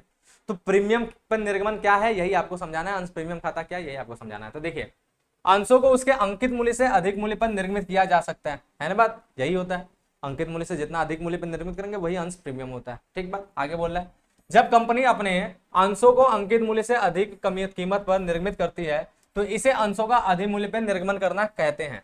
बात समझ में आ गया। जैसे अंश का अंकित मूल्य 100 रुपए है, इसे 120 रुपए पर जारी किया गया है, यहां पर 120 माइनस 100 यानी 20 रुपया अंश प्रीमियम है। प्रीमियम की राशि का पर कोई वैधानिक प्रतिबंध नहीं है, प्रीमियम की राशि पर कोई वैधानिक प्रतिबंध नहीं है, यानी वो जितना मन उतना हो सकता है। आप 100 रुपए अंश को 200 पे निर्मित करें, 300 पे करें, 500 पे करें, जितना मन उतना प्रीमियम बना सकते हैं, कोई वैधानिक प्रतिबंध नहीं है। ठीक बात, यही बोल रहा है। यह कंपनी की ख्याति पर निर्भर करता है। भाई आप जितना ज्यादा मन उतना महंगा आप अंश रखेंगे तो आपको बिकना भी तो चाहिए ना, तो कंपनी की ख्याति होगा तभी बिकेगा, नहीं ख्याति रहेगा तो नहीं बिकेगा, इसलिए ख्याति पे निर्भर करता है। ठीक है, कंपनी अधिनियम 2013 की अनुसूची 3 के अनुसार प्रीमियम की राशि को सिक्योरिटी प्रीमियम रिजर्व, ठीक है, इस नाम से लिखा जाता है, में जमा किया जाता है। सिक्योरिटी प्रीमियम रिजर्व अकाउंट नाम मात्र खाता है, यह खाता हमेशा जमा शेष दिखाता है। नाम मात्र खाता क्यों है, क्योंकि ये क्या है, पूंजीगत लाभ है। ठीक है, और लाभ जो है ना वो नाम मात्र खाता में आता है। ठीक बात। और यह खाता हमेशा जमा शेष प्रदर्शित करता है क्योंकि लाभ का शेष क्रेडिट होता है, इससे भी आपको समझ जाना है। ठीक है, तो ये हो गया हमारा अंश प्रीमियम के बारे में। अब नेक्स्ट बात हम लोग आगे बढ़ते हैं। अगला हमारा क्वेश्चन है कि अंश शोधन कोष किसे कहते हैं। शोधन का मतलब होता है भुगतान। ठीक है, शोधन का मतलब होता है भुगतान। अब सबसे बड़ी बात यहाँ पर अंश शोधन कोष बोल रहा है, यानी अंशों का भुगतान की बात होगा। यार अंश का तो भुगतान नहीं होता ना, अंश तो पूंजी है, पूंजी का भुगतान थोड़ी ना होगा। लेकिन एक अंश है, कौन सा अंश, शोधनीय पूर्वाधिकार अंश। ठीक है, पूर्वाधिकार अंशों का एक प्रकार है जिसको हम लोग कहते हैं शोधनीय पूर्वाधिकार अंश। इसी अंश का भुगतान होता है, और इसी अंश को भुगतान करने के लिए जो कोष बनाया जाता है ना, उसी कोष को अंश शोधन कोष कहते हैं। यही बात हम लोग को आगे मिलेगा, इसी को पूंजी शोधन कोष भी कहते हैं। ठीक है, बात समझे? इस लाइन को रहने दीजिए, इस लाइन का कोई मतलब नहीं है। बात क्लियर है? एक्स्ट्रा नॉलेज के तौर पे वो दिया गया। पूंजी शोधन कोष का प्रावधान, ये पूंजी शोधन कोष जो है ना, इसी को हम लोग अंश शोधन कोष भी कहते हैं। सेम बात है, बात समझे? सेम बात है। तो पूंजी शोधन बोल रहे हैं या अंश शोधन बोल रहे हैं, बात वही है। वो होता क्या है, जहां ऐसे अंश कंपनी के लाभों में से शोधन करने के लिए प्रस्तावित किए जाते हैं, तो ऐसे लाभों में से शोधन किए जाने वाले अंशों की मूल राशि के बराबर राशि का एक कोष को हस्तांतरित की जाएगी, जिसे हम लोग क्या कहेंगे, जिसे पूंजी शोधन कोष भी कह सकते हैं या अंश शोधन कोष कह सकते हैं। मतलब सीधी सी बात है, आप ये कह सकते हैं कि आपका जो अंशों का अंशों का जो शोधन होता है, किस अंशों का होगा? शोधनीय पूर्वाधिकार अंशों का। ठीक है, तो शोधनीय पूर्वाधिकार अंशों के शोधन के लिए लाभों में से जो पैसा हस्तांतरित करके एक कोष का निर्माण किया जाता है, उसी कोष को हम लोग अंश शोधन कोष कहते हैं। ठीक बात, यही बात यहां पर भी लिखा हुआ है। चलो आगे देख लेते हैं। नेक्स्ट हमारा क्या है, किसी कंपनी के किन्हीं दो वित्तीय विवरणों के नाम बताइए। सिंपल सी बात है, इसमें कोई ज्यादा पंचायत नहीं है। किसी कंपनी के दो वित्तीय विवरणों के नाम बताइए, आपको बस नाम बता देना, हो गया काम। ऐसे क्वेश्चन आएंगे तो आपको फ्री फंड का नंबर मिलना है। ये भी बना के करने वाला क्वेश्चन है। कंपनी के वित्तीय विवरण दो ठो आपको बताना है, कौन कौन सा? एक हो गया हमारा आर्थिक चिट्ठा, भाई जब कंपनी के वित्तीय विवरण पूछा है तो पहला हो गया आर्थिक चिट्ठा। ठीक बात। और दूसरा हमारा कौन सा हो गया? दूसरा हो गया लाभ हानि विवरण। ठीक है, लाभ हानि विवरण, ये दो ठो हो गया। ठीक है, अगर तीसरा देना है तो आपका रोकड़ प्रवाह विवरण भी हो गया। ठीक है, तो नाम देना था, नाम दे दो, हो गया काम। बहुत ज्यादा कुछ है नहीं, और मन करेगा तो एक एक लाइन में इसको डिफाइन भी कर देंगे तो बात बन जाएगा। ठीक है, नेक्स्ट हमारा क्या है, ख्याति के मूल्यांकन की वार्षिक विधि क्या होती है? देखिए अब ये क्वेश्चन नो सभी किताबों में नहीं है। वार्षिक विधि जिसे एन्युटी मेथड कहते हैं। ठीक है, ये जो मेथड है ना वो सारे किताबों में नहीं है, इसलिए इसका आंसर हमने बताया। आप लोग जरूर स्क्रीनशॉट ले लीजिएगा, ये नोट कर लीजिएगा, क्योंकि सब किताबों में नहीं मिलेगा। ये एस एम शुक्ला की किताब में ही मिलता है मुख्य रूप से, और किसी किताब में नहीं मिलता है। तो यहाँ पर वार्षिकी विधि क्या, बहुत छोटा सा इसमें दिया रहता है। एस एम शुक्ला में बहुत डिटेल नहीं है इसका, बहुत हल्का सा विधि है। ये होता क्या है, यह अधिलाभ विधि का एक संशोधित रूप है। जैसा अधिलाभ विधि सुपर प्रॉफिट मेथड होता है, उसी का एक संशोधित रूप है। इसमें भी पहले सुपर प्रॉफिट निकलता है। ठीक है, होता क्या है कि इस विधि के अंतर्गत सर्वप्रथम अधिलाभ निकाल लिया जाता है। ठीक है, यानी सुपर प्रॉफिट इसमें निकलेगा, और उसके बाद क्या होता है, तत्पश्चात 1 रुपए के वार्षिकी मूल्य से गुणा करके ख्याति का मूल्य निकाल लेते हैं, और फिर 1 रुपए का वार्षिकी मूल्य क्वेश्चन में दिया रहता है, उसी से गुणा करते हैं और ख्याति मिल जाता है। यानी इसमें गुडविल निकालने का जो फॉर्मूला होता है, देख लीजिए कैसा होता है। इसमें जो फॉर्मूला होता है गुडविल निकालने का, वो होता है सुपर प्रॉफिट यानी अधिलाभ, ठीक है, मल्टीप्लाई बाई एन्युटी रेट। यहाँ पर एन्युटी रेट, एन्युटी प्राइस दिया रहता है, उसी से आप मल्टीप्लाई कर दोगे, आपका गुडविल पता चल जाएगा। ठीक है, क्लियर है? एन्युटी रेट भी बोल सकते हैं, एन्युटी प्राइस भी बोल सकते हैं। इसको प्राइस ही लिख देते तो ज्यादा बेस्ट है, वरना रेट के हिसाब से आप परसेंटेज सोचने लगेंगे। ठीक है, ये हो गया।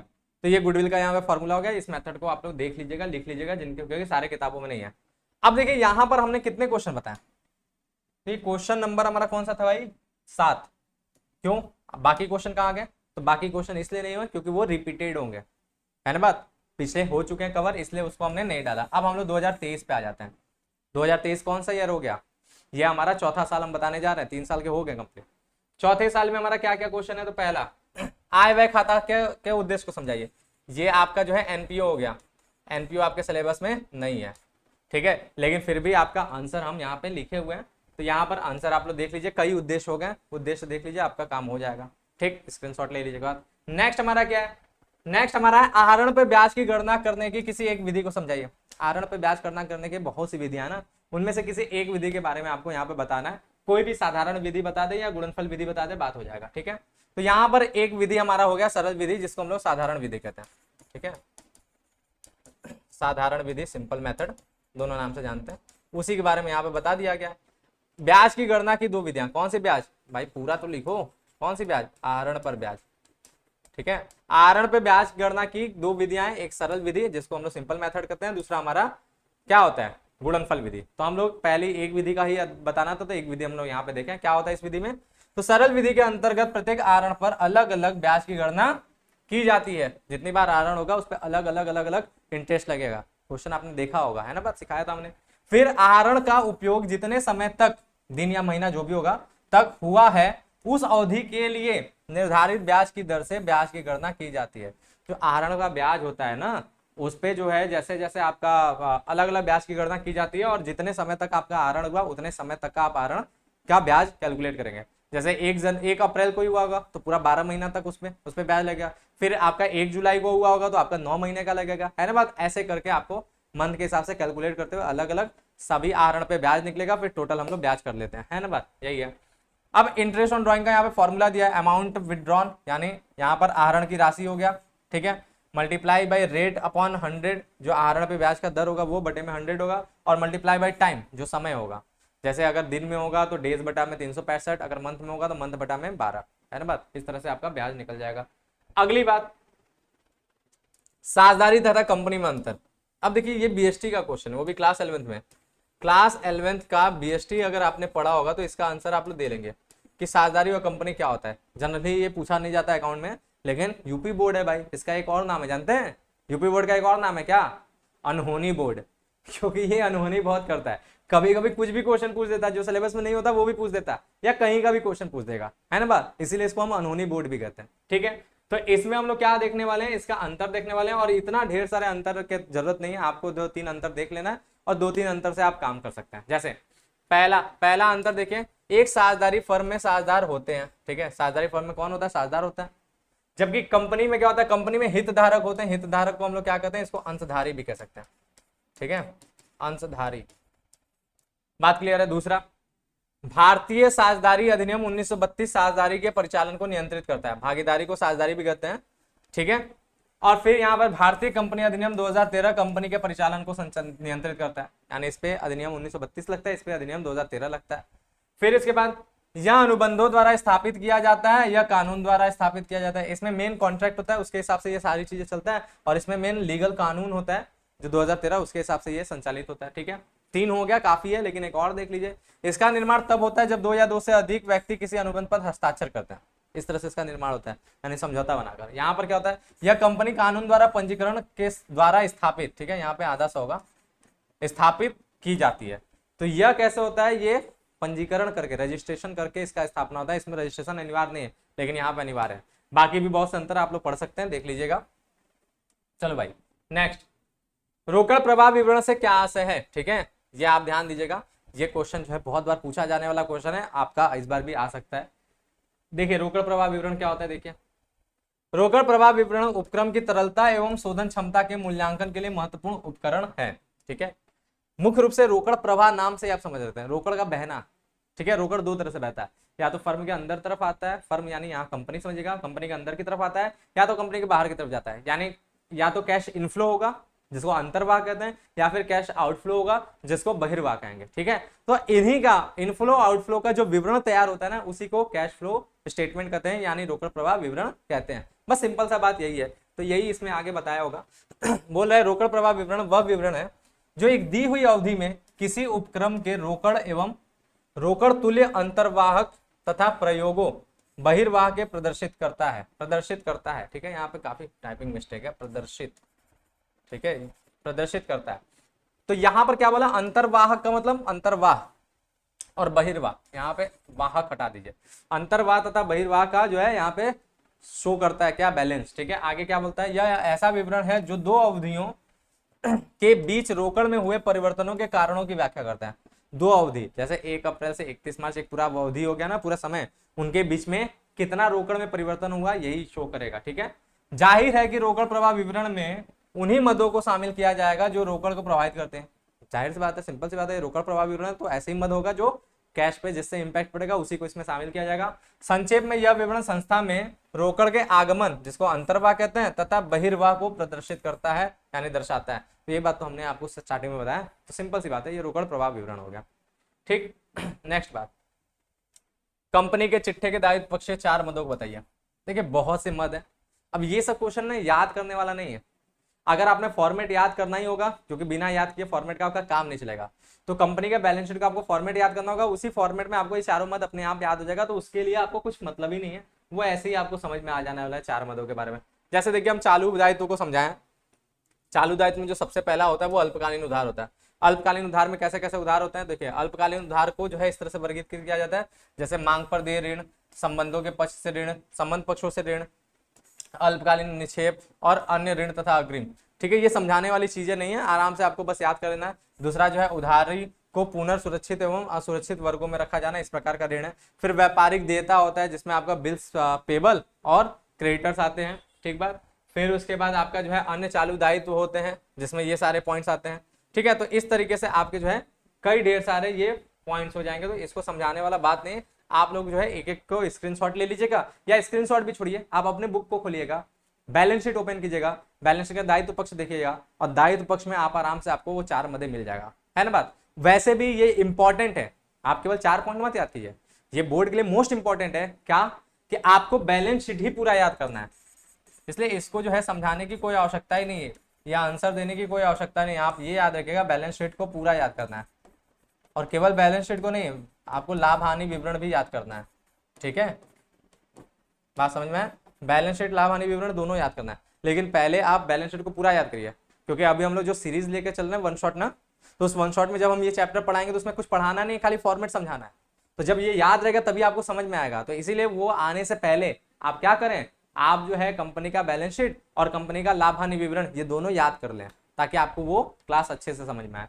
नेक्स्ट बात, नेक्स्ट हमारा क्वेश्चन क्या है, लाभ हानि खाता एवं लाभ हानि नियोजन खाता में अंतर स्पष्ट कीजिए। ठीक है, चलो भाई देख लेते हैं कौन सा खाता कैसा होता है। तो यहाँ पे अंतर है, पहला उद्देश्य, लाभ हानि खाता किस लिए निकाला जाता है, शुद्ध लाभ शुद्ध हानि ज्ञान करने के लिए। यह वर्ष के दौरान अर्जित लाभ हानि के निर्धारण हेतु तैयार किया जाता है, लेकिन ये किस लिए किया जाता है, यह अवधि विशेष के शुद्ध लाभ को बांटने के लिए बनाया जाता है। याद रखिए, लाभ हानि नियोजन खाता लाभ को बांटने के लिए बनाया जाता है, जबकि लाभ हानि खाता की बना किया जाता है लाभ की गणना करने के लिए बनाया जाता है। ठीक है, दूसरा तैयार करना, इसे व्यापार खाता तैयार करने के पश्चात तैयार किया जाता है।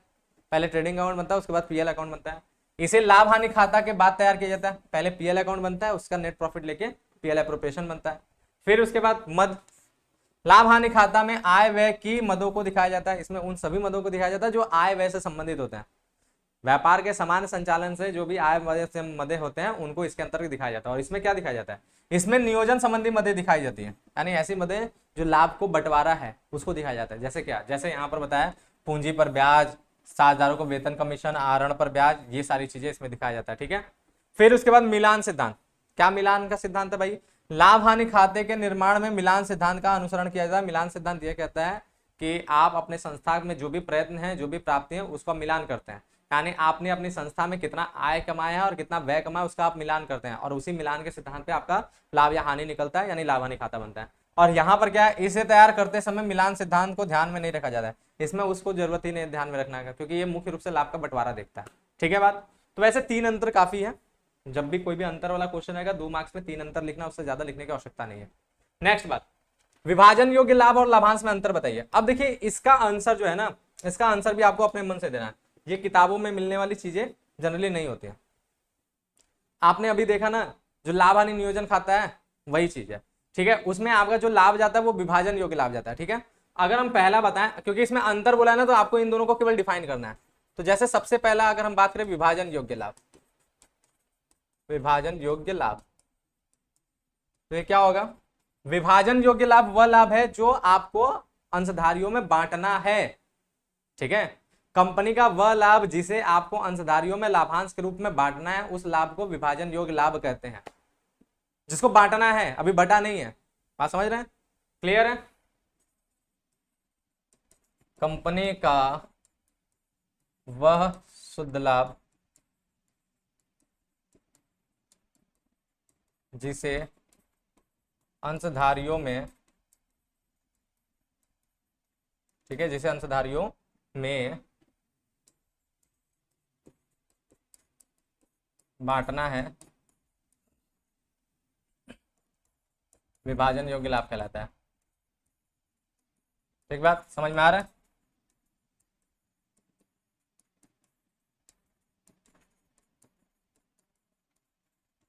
ये बात हो गया। जबकि हमारा अगर हम बात करें लाभांश की बात करें, तो लाभांश क्या होगा, लाभांश समझिए। ठीक है, तो कंपनी के अंशधारियों को पूंजी के बदले जो लाभ का लाभ का हिस्सा प्राप्त होता है उसे लाभांश कहते हैं। बात समझ में आया? कंपनी के अंशधारियों को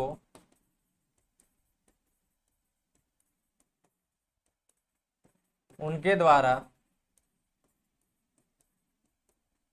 दी गई पूंजी के बदले, ठीक है, दी गई पूंजी के बदले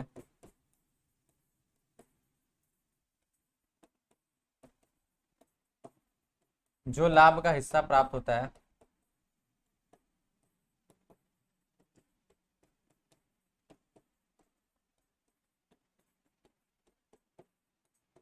ठीक है, जो लाभ का हिस्सा प्राप्त होता है लाभांश कहलाता है, लाभांश कहलाता है। तो यही इन दोनों का। तो अब इससे आपको एक और ट्रिक पता चला, समझिए बात। अगर कोई क्वेश्चन मान लीजिए बोर्ड में ऐसा आता है जो अंतर का हो, 2 नंबर वाले के लिए बता रहे हैं, सबके लिए नहीं, ठीक है, अंतर का हो, और आपको अंतर नहीं याद है, जैसे कॉलम वाला वाला अंतर होता है, अगर वो ये नहीं याद है, तो आप अगर उन दोनों वर्ड्स के डेफिनेशन दे देते हैं, उन दोनों वर्ड्स के आशय बता देते हैं, जैसे हमने यहाँ पे किया, विभाजन योग्य का आशय बता दीजिए, लाभांश का आशय बता दीजिए, तो अगर आप आशय भी बता देते हैं तो भी आपको 2 नंबर पूरा मिलेगा, अंतर नहीं बताते फिर भी। तो ये एक ट्रिक है आपको 2 नंबर पाने का, है ना बात, अगर आपको अंतर नहीं आता है तो, ठीक है। तो इस तरीके से भी आपको ये पूरा नाम मार्क्स मिल जाता है, ठीक बात, सबको समझ में आ गया? यहाँ तक आगे हम लोग बढ़ जाते हैं, अगला क्वेश्चन देखते हैं। नेक्स्ट क्वेश्चन है, लाभ हानि नियोजन खाता में दर्शाई जाने वाली मदों का वर्णन कीजिए। यार सारे मदे आपको पता है, पूरा फॉर्मेट आपको पता ना, तो यहाँ सिंपल सी बात है, इसको हम नहीं बताने वाले हैं। आपको क्या करना है, इसका फॉर्मेट अगर आपको याद है तो आप सारी मदों को बता सकते हैं। जैसे क्रेडिट में आहरण पर ब्याज जाता है, ठीक है, आपको मुख्य रूप से इसी तरह से बताना है कि क्रेडिट में दर्शाई जाने वाली मद है, तो क्रेडिट में आहरण पर ब्याज जाता है, और क्या जाता है, शुरुआत में तो सबसे पहले शुद्ध लाभ जाता है ना, तो शुरुआत में आप शुद्ध लाभ लिखेंगे। क्रेडिट में शुरुआत में सबसे पहले शुद्ध लाभ जाता है, और फिर क्या होता है, आहरण पे ब्याज जाता है। और डेबिट में क्या क्या जाता है, लो भाई हम बोलते हैं नहीं बताएंगे लेकिन बता ही देते हैं, पता नहीं क्यों यार, आदत है। पूंजी पर ब्याज, डेबिट में जो है पूंजी पर ब्याज जाता है। फिर उसके बाद क्या जाता है, फिर उसके बाद आपका जाता है साझेदार का वेतन कमीशन, ठीक है, साझेदार का वेतन कमीशन ये भी जाता है, समझ रहे हैं, ये भी जाता है। फिर क्या जाता है भाई, फिर इसके बाद आपका अगर संचय में कोई पैसा हस्तांतरित हो रहा तो वो जाता है, ठीक बात, संचय में हस्तांतरित की गई राशि यानी संचय में हस्तांतरण ये जाता है। तो ये सारी चीजें फॉर्मेट का हिस्सा, फॉर्मेट याद रहेगा तो ऑटोमेटिकली आप बता देंगे, ठीक बात। नेक्स्ट हमारा क्या है, नेक्स्ट हमारा क्वेश्चन नहीं है यार, कौन सा क्वेश्चन था ये नंबर, ठीक है, तो क्वेश्चन नंबर 8, यानी यहाँ पर भी 8 है, यानी 2 क्वेश्चन आपका नहीं रहा, मतलब पुराने वाले प्रीवियस ईयर का जितना हमने बताया उसी में ये इंक्लूडेड होगा। तो आप इस तरह से देख रहे हैं कि हर 2-3 सालों बाद क्वेश्चंस रिपीटेड होते हैं, 2-3 क्वेश्चन आपके रिपीट हो जा रहे हैं। अभी तो वेरी शॉर्ट है, लॉन्ग में भी कुछ होंगे, कुछ शॉर्ट्स में भी होंगे, है ना बात। तो इस तरह से अब हम लोग आते हैं सबसे आखिरी साल 2024, इसको देखते हैं इसमें कैसे कैसे क्वेश्चन आए थे, ठीक है। तो 2024 में हमारा पहला क्वेश्चन है, एक साझेदार के असीमित दायित्व से क्या अर्थ है, पता ही होगा असीमित दायित्व, है ना बात। असीमित दायित्व क्या होता है कि अगर आप साझेदार हैं और आपने साझेदारी व्यवसाय में आप जुड़े हैं, तो आप अपने साझेदारी व्यवसाय में जितनी पूंजी लगाएं, जितना धन लगाएं, उस धन से भी ज्यादा आपका दायित्व होता है। यानी अगर आपका साझेदारी व्यापार डूबता है, उसमें बहुत ज्यादा हानि होता है, तो उस हानि को पूरा करने के लिए आपके व्यापार को पहले बेचा जाएगा, उसकी जो संपत्ति है उससे उस हानि को चुकाया जाएगा। अगर उससे नहीं चुकता है तो फिर आपकी पूंजी से उसको चुकाया जाएगा, उससे भी नहीं चुकता है तो फिर क्या होगा, फिर आपके पर्सनल प्रॉपर्टी को, जो आपकी निजी संपत्ति उसको बेचा जाएगा और उससे चुकाया जाएगा। इसी वजह से इसके दायित्व को असीमित कहते हैं, ठीक है। आगे यहाँ पे लिखा भी होगा, क्या बोला है, साझेदारी व्यवसाय में साझेदारों का दायित्व असीमित होता है, अर्थात यदि फर्म की संपत्तियों का दायित्व का भुगतान करने में असमर्थ है, फर्म की संपत्तियां दायित्वों का भुगतान करने में असमर्थ है, तो साझेदारों की व्यक्तिगत संपत्तियों को भी प्रयोग फर्म के दायित्वों का भुगतान करने के लिए किया जा सकता है ना बात। उसकी पर्सनल प्रॉपर्टी भी बेच के उसका दायित्व का भुगतान होगा, ठीक है। नेक्स्ट बात, ऐसे कोई 2 अवसर बताइए जब फर्म का पुनर्गठन होता है। फर्म का पुनर्गठन कई अवसरों पे होता है, बहुत ढेर सारे, कोई 2 अवसर बताना है, तो यहाँ 2 अवसर लिखा हुआ है। पहला, नए साझेदार के प्रवेश पे, कोई नया साझेदार आता है, फर्म का पूरा साझेदारी संलेख बदलता है, साझेदारी संलेख बदलता है तो फर्म का पुनर्गठन होता है, ठीक है, आगे उसमें बात लिखा हुआ है। फिर दूसरा, वर्तमान साझेदारों का अवकाश ग्रहण या निवृत्ति, अगर कोई साझेदार फर्म में है, वो फर्म को छोड़ करके जाता है, अवकाश ग्रहण करता है, फिर भी क्या होगा, साझेदारी संलेख बदलता है, लाभ हानि अनुपात बदलता है, फर्म का फिर से पुनर्गठन होता है। तो इन दोनों परिस्थितियों में फर्म का पुनर्गठन होता है। ठीक है, डिटेल्स के लिए आप इसको पढ़ सकते हैं, स्क्रीनशॉट ले लीजिएगा। ठीक बात। नेक्स्ट हमारा क्या है, नवीन साझेदारों के प्रमुख 2 अधिकारों को बताइए। अब क्या अधिकार होगा यार, एक साझेदार जब भी आएगा तो उसको क्या अधिकार मिलेगा, तो देख लीजिए यहाँ पर उसके अधिकार के बारे में वर्णन है। ठीक है, क्या लिखा है, जब नया साझेदार प्रवेश करता है तो उसे पूंजी तथा ख्याति के लिए निर्धारित राशि लानी पड़ती है। ये हमने एक प्रोसेस बताया, जब भी नया साझेदार आता है तो वो क्या करता है, 2 चीजें लाता है, एक पूंजी लाता है या फिर ख्याति लाता है, और उसके बाद उसको क्या अधिकार मिलता है, तो इन राशियों को लाने के कारण नए साझेदार को फर्म की संपत्तियों में हिस्सा लेने का अधिकार प्राप्त हो जाता है। जैसे ही वो पैसा लाता है तो उसे पहला अधिकार मिलता है फर्म की संपत्तियों में हिस्सा लेने का, और दूसरा वह व्यवसाय के लाभ में हिस्सा पाने का अधिकारी हो जाता है। तो जो भी नया साझेदार रहता है उसे फर्म की संपत्तियों में हिस्सा पाने का अधिकारी होता है, और लाभ में जो हिस्सा होगा उसका पाने का वो अधिकारी हो जाता है। तो इसके 2 अधिकार हैं जो भी नया साझेदार है। ठीक है, नेक्स्ट बात, कटौती की कोई 2 मदे बताइए जिन्हें अवकाश ग्रहण करने वाले साझेदारों को देय राशि में से घटाया जाता है। जो अवकाश जब भी साझेदार करता है ना तो उसे जो है कुछ पैसे का भुगतान करते हैं। आप भी देखे होंगे, अगर आप लोग के जान पहचान में कोई आपके घर में गवर्नमेंट जॉब वगैरह करता होगा, वो रिटायर होता है तो उसको बहुत पैसा मिलता है ना, इकट्ठा रिटायरमेंट में भर के रकम मिलता है ना बात। उसी तरह साझेदारी व्यापार में भी जब साझेदार रिटायर होता है ना तो उसे भी बहुत से पैसे मिलते हैं, बहुत सी चीजों के, जैसे उसकी पूंजी कितनी है वो मिलता है, ख्याति में उसको हिस्सा मिलता है, उसको साझेदार को वेतन कमीशन ये सब चीजें रहता है उसमें इसको हिस्सा मिलता है। ठीक है, अगर पहले का कोई संचय बना हुआ है उसमें उसका हिस्सा मिलता है, कोई जीवन बीमा था उसका सरेंडर वैल्यू में उसका हिस्सा मिलता है, ऐसे करके बहुत सी चीजों में उसको हिस्सा मिलता है। ठीक है, बात क्लियर है। लेकिन कुछ चीजें कटती भी हैं, जैसे क्या कटती हैं, तो यहां पर बोला है कोई 2 मदे बताए। जैसे सबसे पहले अगर उसने कोई आहरण किया तो आहरण उसमें से कटेगा। ठीक है, पहला, उसी के साथ साथ आहरण पर ब्याज भी कटेगा, आहरण है आहरण पर ब्याज है, ये दोनों कटेगा। उसके साथ साथ अगर हानि है तो हानि कटेगा, है ना बात, इस प्रकार की चीजें कटेगा। तो इसे याद करना है, बड़ा आसान तरीका है, पूंजी खाते के डेबिट में जाने वाले आइटम जो है वो कट जाते हैं उसमें से। ठीक है, बस सिंपल सी बात है। तो 2 मदे बताया था हमने, 3 मदे यहाँ पे आपको दे दिया। क्लियर बात, आगे देख लीजिए। नेक्स्ट, ऐसी 2 परिस्थितियां बताइए जिनके अंतर्गत एक साझेदारी फर्म का विघटन हो सकता है। तो ये क्वेश्चन भी हो चुका है ना, फर्म के विघटन की परिस्थितियां बताया था ना हमने 2 ठो, यहां पर भी वही क्वेश्चन आ गया यार, सेम टू सेम क्वेश्चन है। यहाँ पर 2 समापन देख लिए, पारस्परिक समझौते द्वारा समापन, अनिवार्य समापन। ठीक है, तो ये हो चुका है, बात क्लियर है, समझा चुके हैं, तो इसलिए इसको रहने देते हैं, आगे बढ़ते हैं। नेक्स्ट, सूचीबद्ध कंपनी से क्या आस है ना बात, इसको हमने लग रहा है डिलीट करना भूल गए इसलिए यहाँ पर आ गया। अब बात आ रहा है सूचीबद्ध कंपनियां क्या होती हैं। सूचीबद्ध कंपनियां देखिए, याद रखिएगा, ऐसी उन सभी कंपनियों को सूचीबद्ध कंपनियां कहते हैं जिसको हम लोग लिस्टेड कंपनी भी कहते हैं। होता क्या है ना, जो आप लोग देखते हैं शेयर मार्केट वगैरह, उसमें कंपनियों के नाम होते हैं, उनके शेयर वगैरह होते हैं। तो जानते हैं शेयर मार्केट जो भी होता है, एनएससी बीएससी, जो जिस भी प्रकार के 2 मुख्य रूप से शेयर मार्केट लोग जानते हैं, इसीलिए इनका नाम ले रहे हैं, नेशनल स्टॉक एक्सचेंज और बॉम्बे स्टॉक एक्सचेंज। तो इन शेयर मार्केट में कंपनी के शेयर के प्राइजेस होते हैं, है ना बात। तो याद रखिएगा, सारे कंपनी के शेयर के मार्केट में उनके प्राइजेस नहीं शो करते हैं सभी कंपनियों के। जैसे बीएससी में उसमें सभी कंपनियों के शेयर के प्राइस नहीं होंगे, एनएससी उसमें सभी कंपनियों के शेयर के प्राइसेस नहीं होते हैं, कुछ कंपनियों को उसमें नहीं भी होते हैं। ठीक है, लेकिन जिन कंपनियों को उसमें प्राइस होते हैं उन्हीं कंपनियों को कहते हैं लिस्टेड कंपनी, सूचीबद्ध कंपनी। यानी ऐसी वो कंपनियां जिनके प्राइस, ठीक है, जिनके शेयर्स को शेयर मार्केट के अंदर सूचीबद्ध करा दिया, सूचीयन करा दिया, पंजीयन करा दिया, उन्हीं को सूचीबद्ध कंपनी कहते हैं। अब इसी चीज को यहाँ पे डेफिनेशन कैसे दिया देखिए, एक ही लाइन में, इसका आंसर बड़ा हो भी नहीं पाएगा, अब बढ़ा के कुछ बना नहीं सकते हैं ना बात, सिंपल सा बात है। सूचीबद्ध कंपनी वह कंपनी है जिसकी कोई भी प्रतिभूति किसी मान्यता प्राप्त स्टॉक एक्सचेंज से संबंध रखता है। मान्यता प्राप्त स्टॉक एक्सचेंज यानी स्टॉक मार्केट, वही बीएससी एनएससी स्टॉक एक्सचेंज है ना, उनके साथ अगर वो जुड़ा है तब उन प्रकार के कंपनी को हम लोग क्या कहेंगे, सूचीबद्ध कंपनी कहेंगे। ठीक है, यही इसका आंसर होगा। नेक्स्ट, सहभागी अधिमान अंशों से आपका क्या अर्थ है। अब देखिए ये हिंदी ही बड़ा विचित्र है।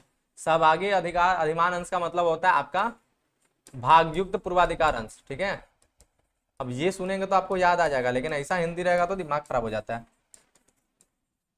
भागयुक्त पूर्वाधिकार अंश, इसीलिए बोर्ड का पेपर जो है ना हिंदी इंग्लिश दोनों में होगा। तो जहां भी आपको कंफ्यूजन हुआ हिंदी में, इंग्लिश जरूर पढ़ लीजिएगा उसका, क्योंकि हो सकता है इंग्लिश में आपको वो ज्यादा क्लियर कर जाए। इसको क्या कहते हैं, पार्टिसिपेटिंग प्रेफरेंस शेयर, है ना बात। होता क्या है देख लो भाई, इसीलिए यहाँ पर देखिए हमने वो नाम लिख दिया। तो भागयुक्त पूर्वाधिकार अंश क्या होता है, तो लिखिए, जिन पूर्वाधिकार अंशधारियों को कंपनी के अतिरिक्त लाभ में, अर्थात समता अंशधारियों को लाभांश के भुगतान के पश्चात बचे हुए लाभ में, ठीक है, भाग पाने का अधिकार होता है, उन्हें भागयुक्त पूर्वाधिकार अंश कहते हैं। जो कंपनी का अतिरिक्त लाभ होगा समता अंश को भुगतान के बाद भी अगर कुछ लाभ बच जाता है तो उसमें भी उनको हिस्सा प्राप्त हो सकता है। तो इसी प्रकार के पूर्वाधिकार अंश को भागयुक्त पूर्वाधिकार अंश कहते हैं। उदाहरण के लिए यहाँ पे समझाया हुआ पूरा खेल क्या बोल रहा है, एक कंपनी के पास 10% पूर्वाधिकार अंश है, ठीक है, एवं प्रत्येक अंश 100 रुपए का है। वर्ष 2020-21 में लाभांश नहीं दिया गया। कंपनी का विभाजन योग्य लाभ 2022-23 में, ठीक है, 22-23 में 5 लाख है। 10% पूर्वाधिकार अंशों पर 3 लाख का लाभांश वर्ष 2022-21 में और जो है 22-21 में 2022-23 के लिए वर्ष 2022-23 में समस्त समता अंशधारियों को वर्ष 2022-23 का लाभांश देने से पूर्व दिया जाएगा। यार ये बहुत ज्यादा कंफ्यूज कर दिया, 22-23-23-24 कॉमा नहीं दिया, छोड़ो भाई, वैसे केवल डेफिनेशन देखना है, इसको रहने देते हैं, है ना बात। तो बहुत कंफ्यूज कर दिया, पता नहीं क्या 22-23 कॉमा ही नहीं लगा कहीं पे, तो क्लियर नहीं करा। बस सिंपल मतलब है, आप खुद से भी इसका एग्जाम्पल बना सकते हैं, ऐसा नहीं कि इतना जो है ये एग्जाम्पल आप लिखिए, सीधी सी बात है।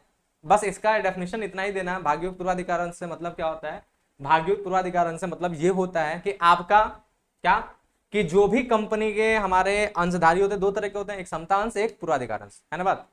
तो पहले पूर्वाधिकार अंश को लाभ दिया गया, उनका जो भी हिस्सा होगा वो दे दिया गया, फिर उसके बाद क्या होगा, फिर समता अंश को लाभ दिया जाएगा, है ना बात। और समता अंश को लाभ देने के बाद यदि उनका कुछ लाभ बचा रहता है, वो अतिरिक्त लाभ होता है, उस अतिरिक्त लाभ में भी से उनको लाभ प्राप्त होता है। तो इसी प्रकार के पूर्वाधिकार अंश को भागयुक्त पूर्वाधिकार अंश कहते हैं, यानी जिन पूर्वाधिकार अंश को अतिरिक्त लाभ में हिस्सा प्राप्त करने का अधिकार होता है, ठीक है, बस यही है। इतना लंबा चौड़ा इसका डेफिनेशन वो है, वो मत दीजिएगा एग्जाम्पल। अब सुरक्षा के आधार पर ऋण पत्रों को वर्गीकृत कीजिए। तो ऋण पत्र हमारे सुरक्षा के आधार पर वर्गीकृत कैसे होते हैं, तो ये देख लीजिए। हमारे दो प्रकार के जो है ऋण पत्र होते हैं सुरक्षा के आधार पर, एक होता है रक्षित ऋण पत्र, दूसरा होता है अरक्षित ऋण पत्र, ठीक है।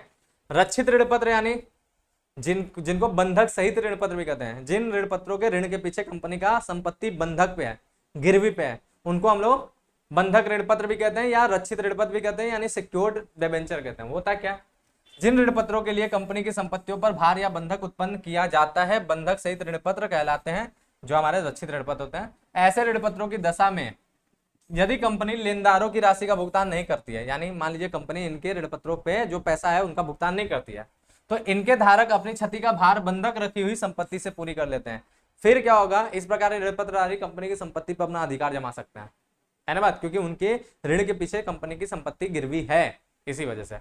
लेकिन अरक्षित ऋण पत्र क्या होता है, जिसको अनसिक्योर्ड लोन कहते हैं, इस पे कोई ऐसा बात नहीं होता, ठीक है। यानी साधारण ऋण पत्र इसको कहते हैं। तो साधारण ऋण पत्र वो रहते हैं जिनमें ब्याज के भुगतान तथा पूंजी के शोधन के लिए ऋण पत्र दाताओं को कोई भी सुरक्षा नहीं दी जाती है, कोई सुरक्षा नहीं, कोई भी गिरवी वगैरह कुछ नहीं रखा गया, बस कंपनी के नाम पे ये ऋण पत्र चल रहा है, ठीक है। कंपनी के समापन की दशा में साधारण ऋण पत्रधारी साधारण लेनदार की तरह भांति माने जाते हैं। तो कंपनी जब समाप्ति होता है तो ये साधारण लेनदार की तरह होता है, जैसे बाहरी लेनदार होते हैं उसी तरह ये भी होता है, ठीक है, क्योंकि बंधक सहित वाले नहीं है ना बात, क्लियर। तो ये इन दोनों इसका प्रकार हो गया। नेक्स्ट, गैर चल संपत्ति के कोई दो उदाहरण बताए। गैर चल संपत्ति किसे कहते हैं, गैर चल संपत्ति का मतलब होता है स्थायी संपत्ति। तो भाई इसको बताने की क्या जरूरत है, ये तो सिंपल सी बात है। स्थायी संपत्ति का आप दो उदाहरण नहीं बता सकते, हर बच्चा बता सकता है भाई, कोई भी बोल दो, एक बोल दो मशीनरी, ठीक है, दूसरा बोल दो फर्नीचर, हो गया बात। तो कभी कभी कुछ क्वेश्चन ऐसे आ जाते हैं ना जो एकदम फ्री फंड का नंबर देते थे, हलवा एकदम फ्री फंड का नंबर दे रहा है, ठीक है। इसके बारे में बहुत लंबा चौड़ा इसमें दिया होगा, हमको पता था, ये ढेर सारी चीजें बता दिया कि पहले बता दिया इसका डेफिनेशन, गैर चालू संपत्तियां क्या होता है, डेफिनेशन दे दिया बात, और स्थायी संपत्तियां उसमें हो गया, और स्थायी संपत्तियां क्या होता है उसके बारे में बता दिया, और उसमें बता दिया आपका भूमि और भवन, ठीक है, दो एग्जाम्पल इसका दे दिया, ठीक है। तो यही बात हो गया। नेक्स्ट बात हम लोग बढ़ते हैं आगे। नेक्स्ट हमारा क्या है, रोकड़ प्रवाह विवरण के कोई दो उद्देश्य बताइए, ठीक है। पिछले क्वेश्चन में आता है रोकड़ प्रवाह विवरण से आशय, इस वाले में क्या है, रोकड़ प्रवाह विवरण के उद्देश्य। तो हर साल रोकड़ प्रवाह विवरण से क्वेश्चन आना ही आना निश्चित है, ठीक है। उद्देश्य क्या है देख लीजिए भाई, 2 पॉइंट आपके उद्देश्य के तौर पे।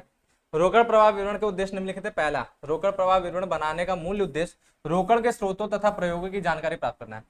मतलब रोकड़ के स्रोत, कहां से पैसा आ रहा है इसके बारे में जानकारी प्राप्त करना, और रोकड़ के प्रयोग यानी कहां पैसा खर्च हो रहा है इसके बारे में जानकारी प्राप्त करना, पहला उद्देश्य है। दूसरा, दो चिट्ठों की तिथियों के बीच रोकड़ एवं रोकड़ समतुल्य में हुए परिवर्तन को ज्ञात करना है। उसके साथ साथ दो बैलेंस शीट जो होगा ना, यानी पिछले साल का बैलेंस शीट और इस साल का बैलेंस शीट, उन दोनों के बीच में देखेंगे रोकड़ का बैलेंस में कितना चेंज हुआ, पिछले साल कितना कैश था, इस साल कितना कैश है ना बात। इन बैलेंस को भी जानने के लिए हम लोग रोकड़ प्रवाह विवरण बनाते हैं। तो ये इसका दो उद्देश्य हो गया, बात क्लियर है। तो इसी के साथ हम लोगों ने इस 10 क्वेश्चन को कंप्लीट करते हुए पूरा का पूरा, ठीक है, पूरा का पूरा हम लोगों ने जो है 5 साल के, ठीक है, 5 साल के हम लोगों ने प्रीवियस ईयर क्वेश्चन कंप्लीट कर लिए है ना बात। प्रीवियस ईयर क्वेश्चंस को हम लोगों ने देख लिया, लेकिन ये प्रीवियस ईयर क्वेश्चन कैसे हैं, बार बार बताएं, ये केवल वेरी शॉर्ट क्वेश्चन थे। आगे हम लोग ऐसे बहुत से और क्वेश्चंस लेकर के आएंगे, ठीक है बात। ये हो गया वेरी शॉर्ट क्वेश्चन थे, और इनके मार्क्स कितने होते हैं, इनके मार्क्स होते हैं 2 मार्क्स। तो ये अगर आप लोग तैयार कर लिए तो इससे क्या फायदा होगा, समझिए बात। अगर आपने इतने क्वेश्चन को तैयार कर लिया तो इससे ये फायदा होगा कि इसमें से कंफर्म 3-4 क्वेश्चन आपके वेरी शॉर्ट मिल जाएंगे, है ना बात। और इन सब चीजों से बहुत सी चीजें आपके माइंड में और क्लियर हो जाएगा, तो जब बाकी चीजें आप भी पढ़ेंगे तो उसमें भी आपको हेल्प मिलेगा, ठीक बात। और प्रीवियस ईयर करने से, प्रीवियस ईयर क्वेश्चन देखने से कॉन्फिडेंस भी बिल्ड होता है। आपने क्वेश्चन देखा होगा ना, आपको समझ में आ रहा होगा यार क्वेश्चन तो बड़ा इजी है, हम लोग जो पढ़ रहे हैं वो चीजें हम लोग का क्वेश्चन में मिल रहा है और हम लोग को बड़ा आराम से समझ में आ रहा है, तो कॉन्फिडेंस भी बनता है। इसी तरह से आपको और भी क्वेश्चन मिलेंगे और भी सारी चीजों की तैयारी चलता रहेगा। तो मिलेंगे हम लोग अगली वीडियो में, तब तक के लिए थैंक यू, बाय, जय हिंद।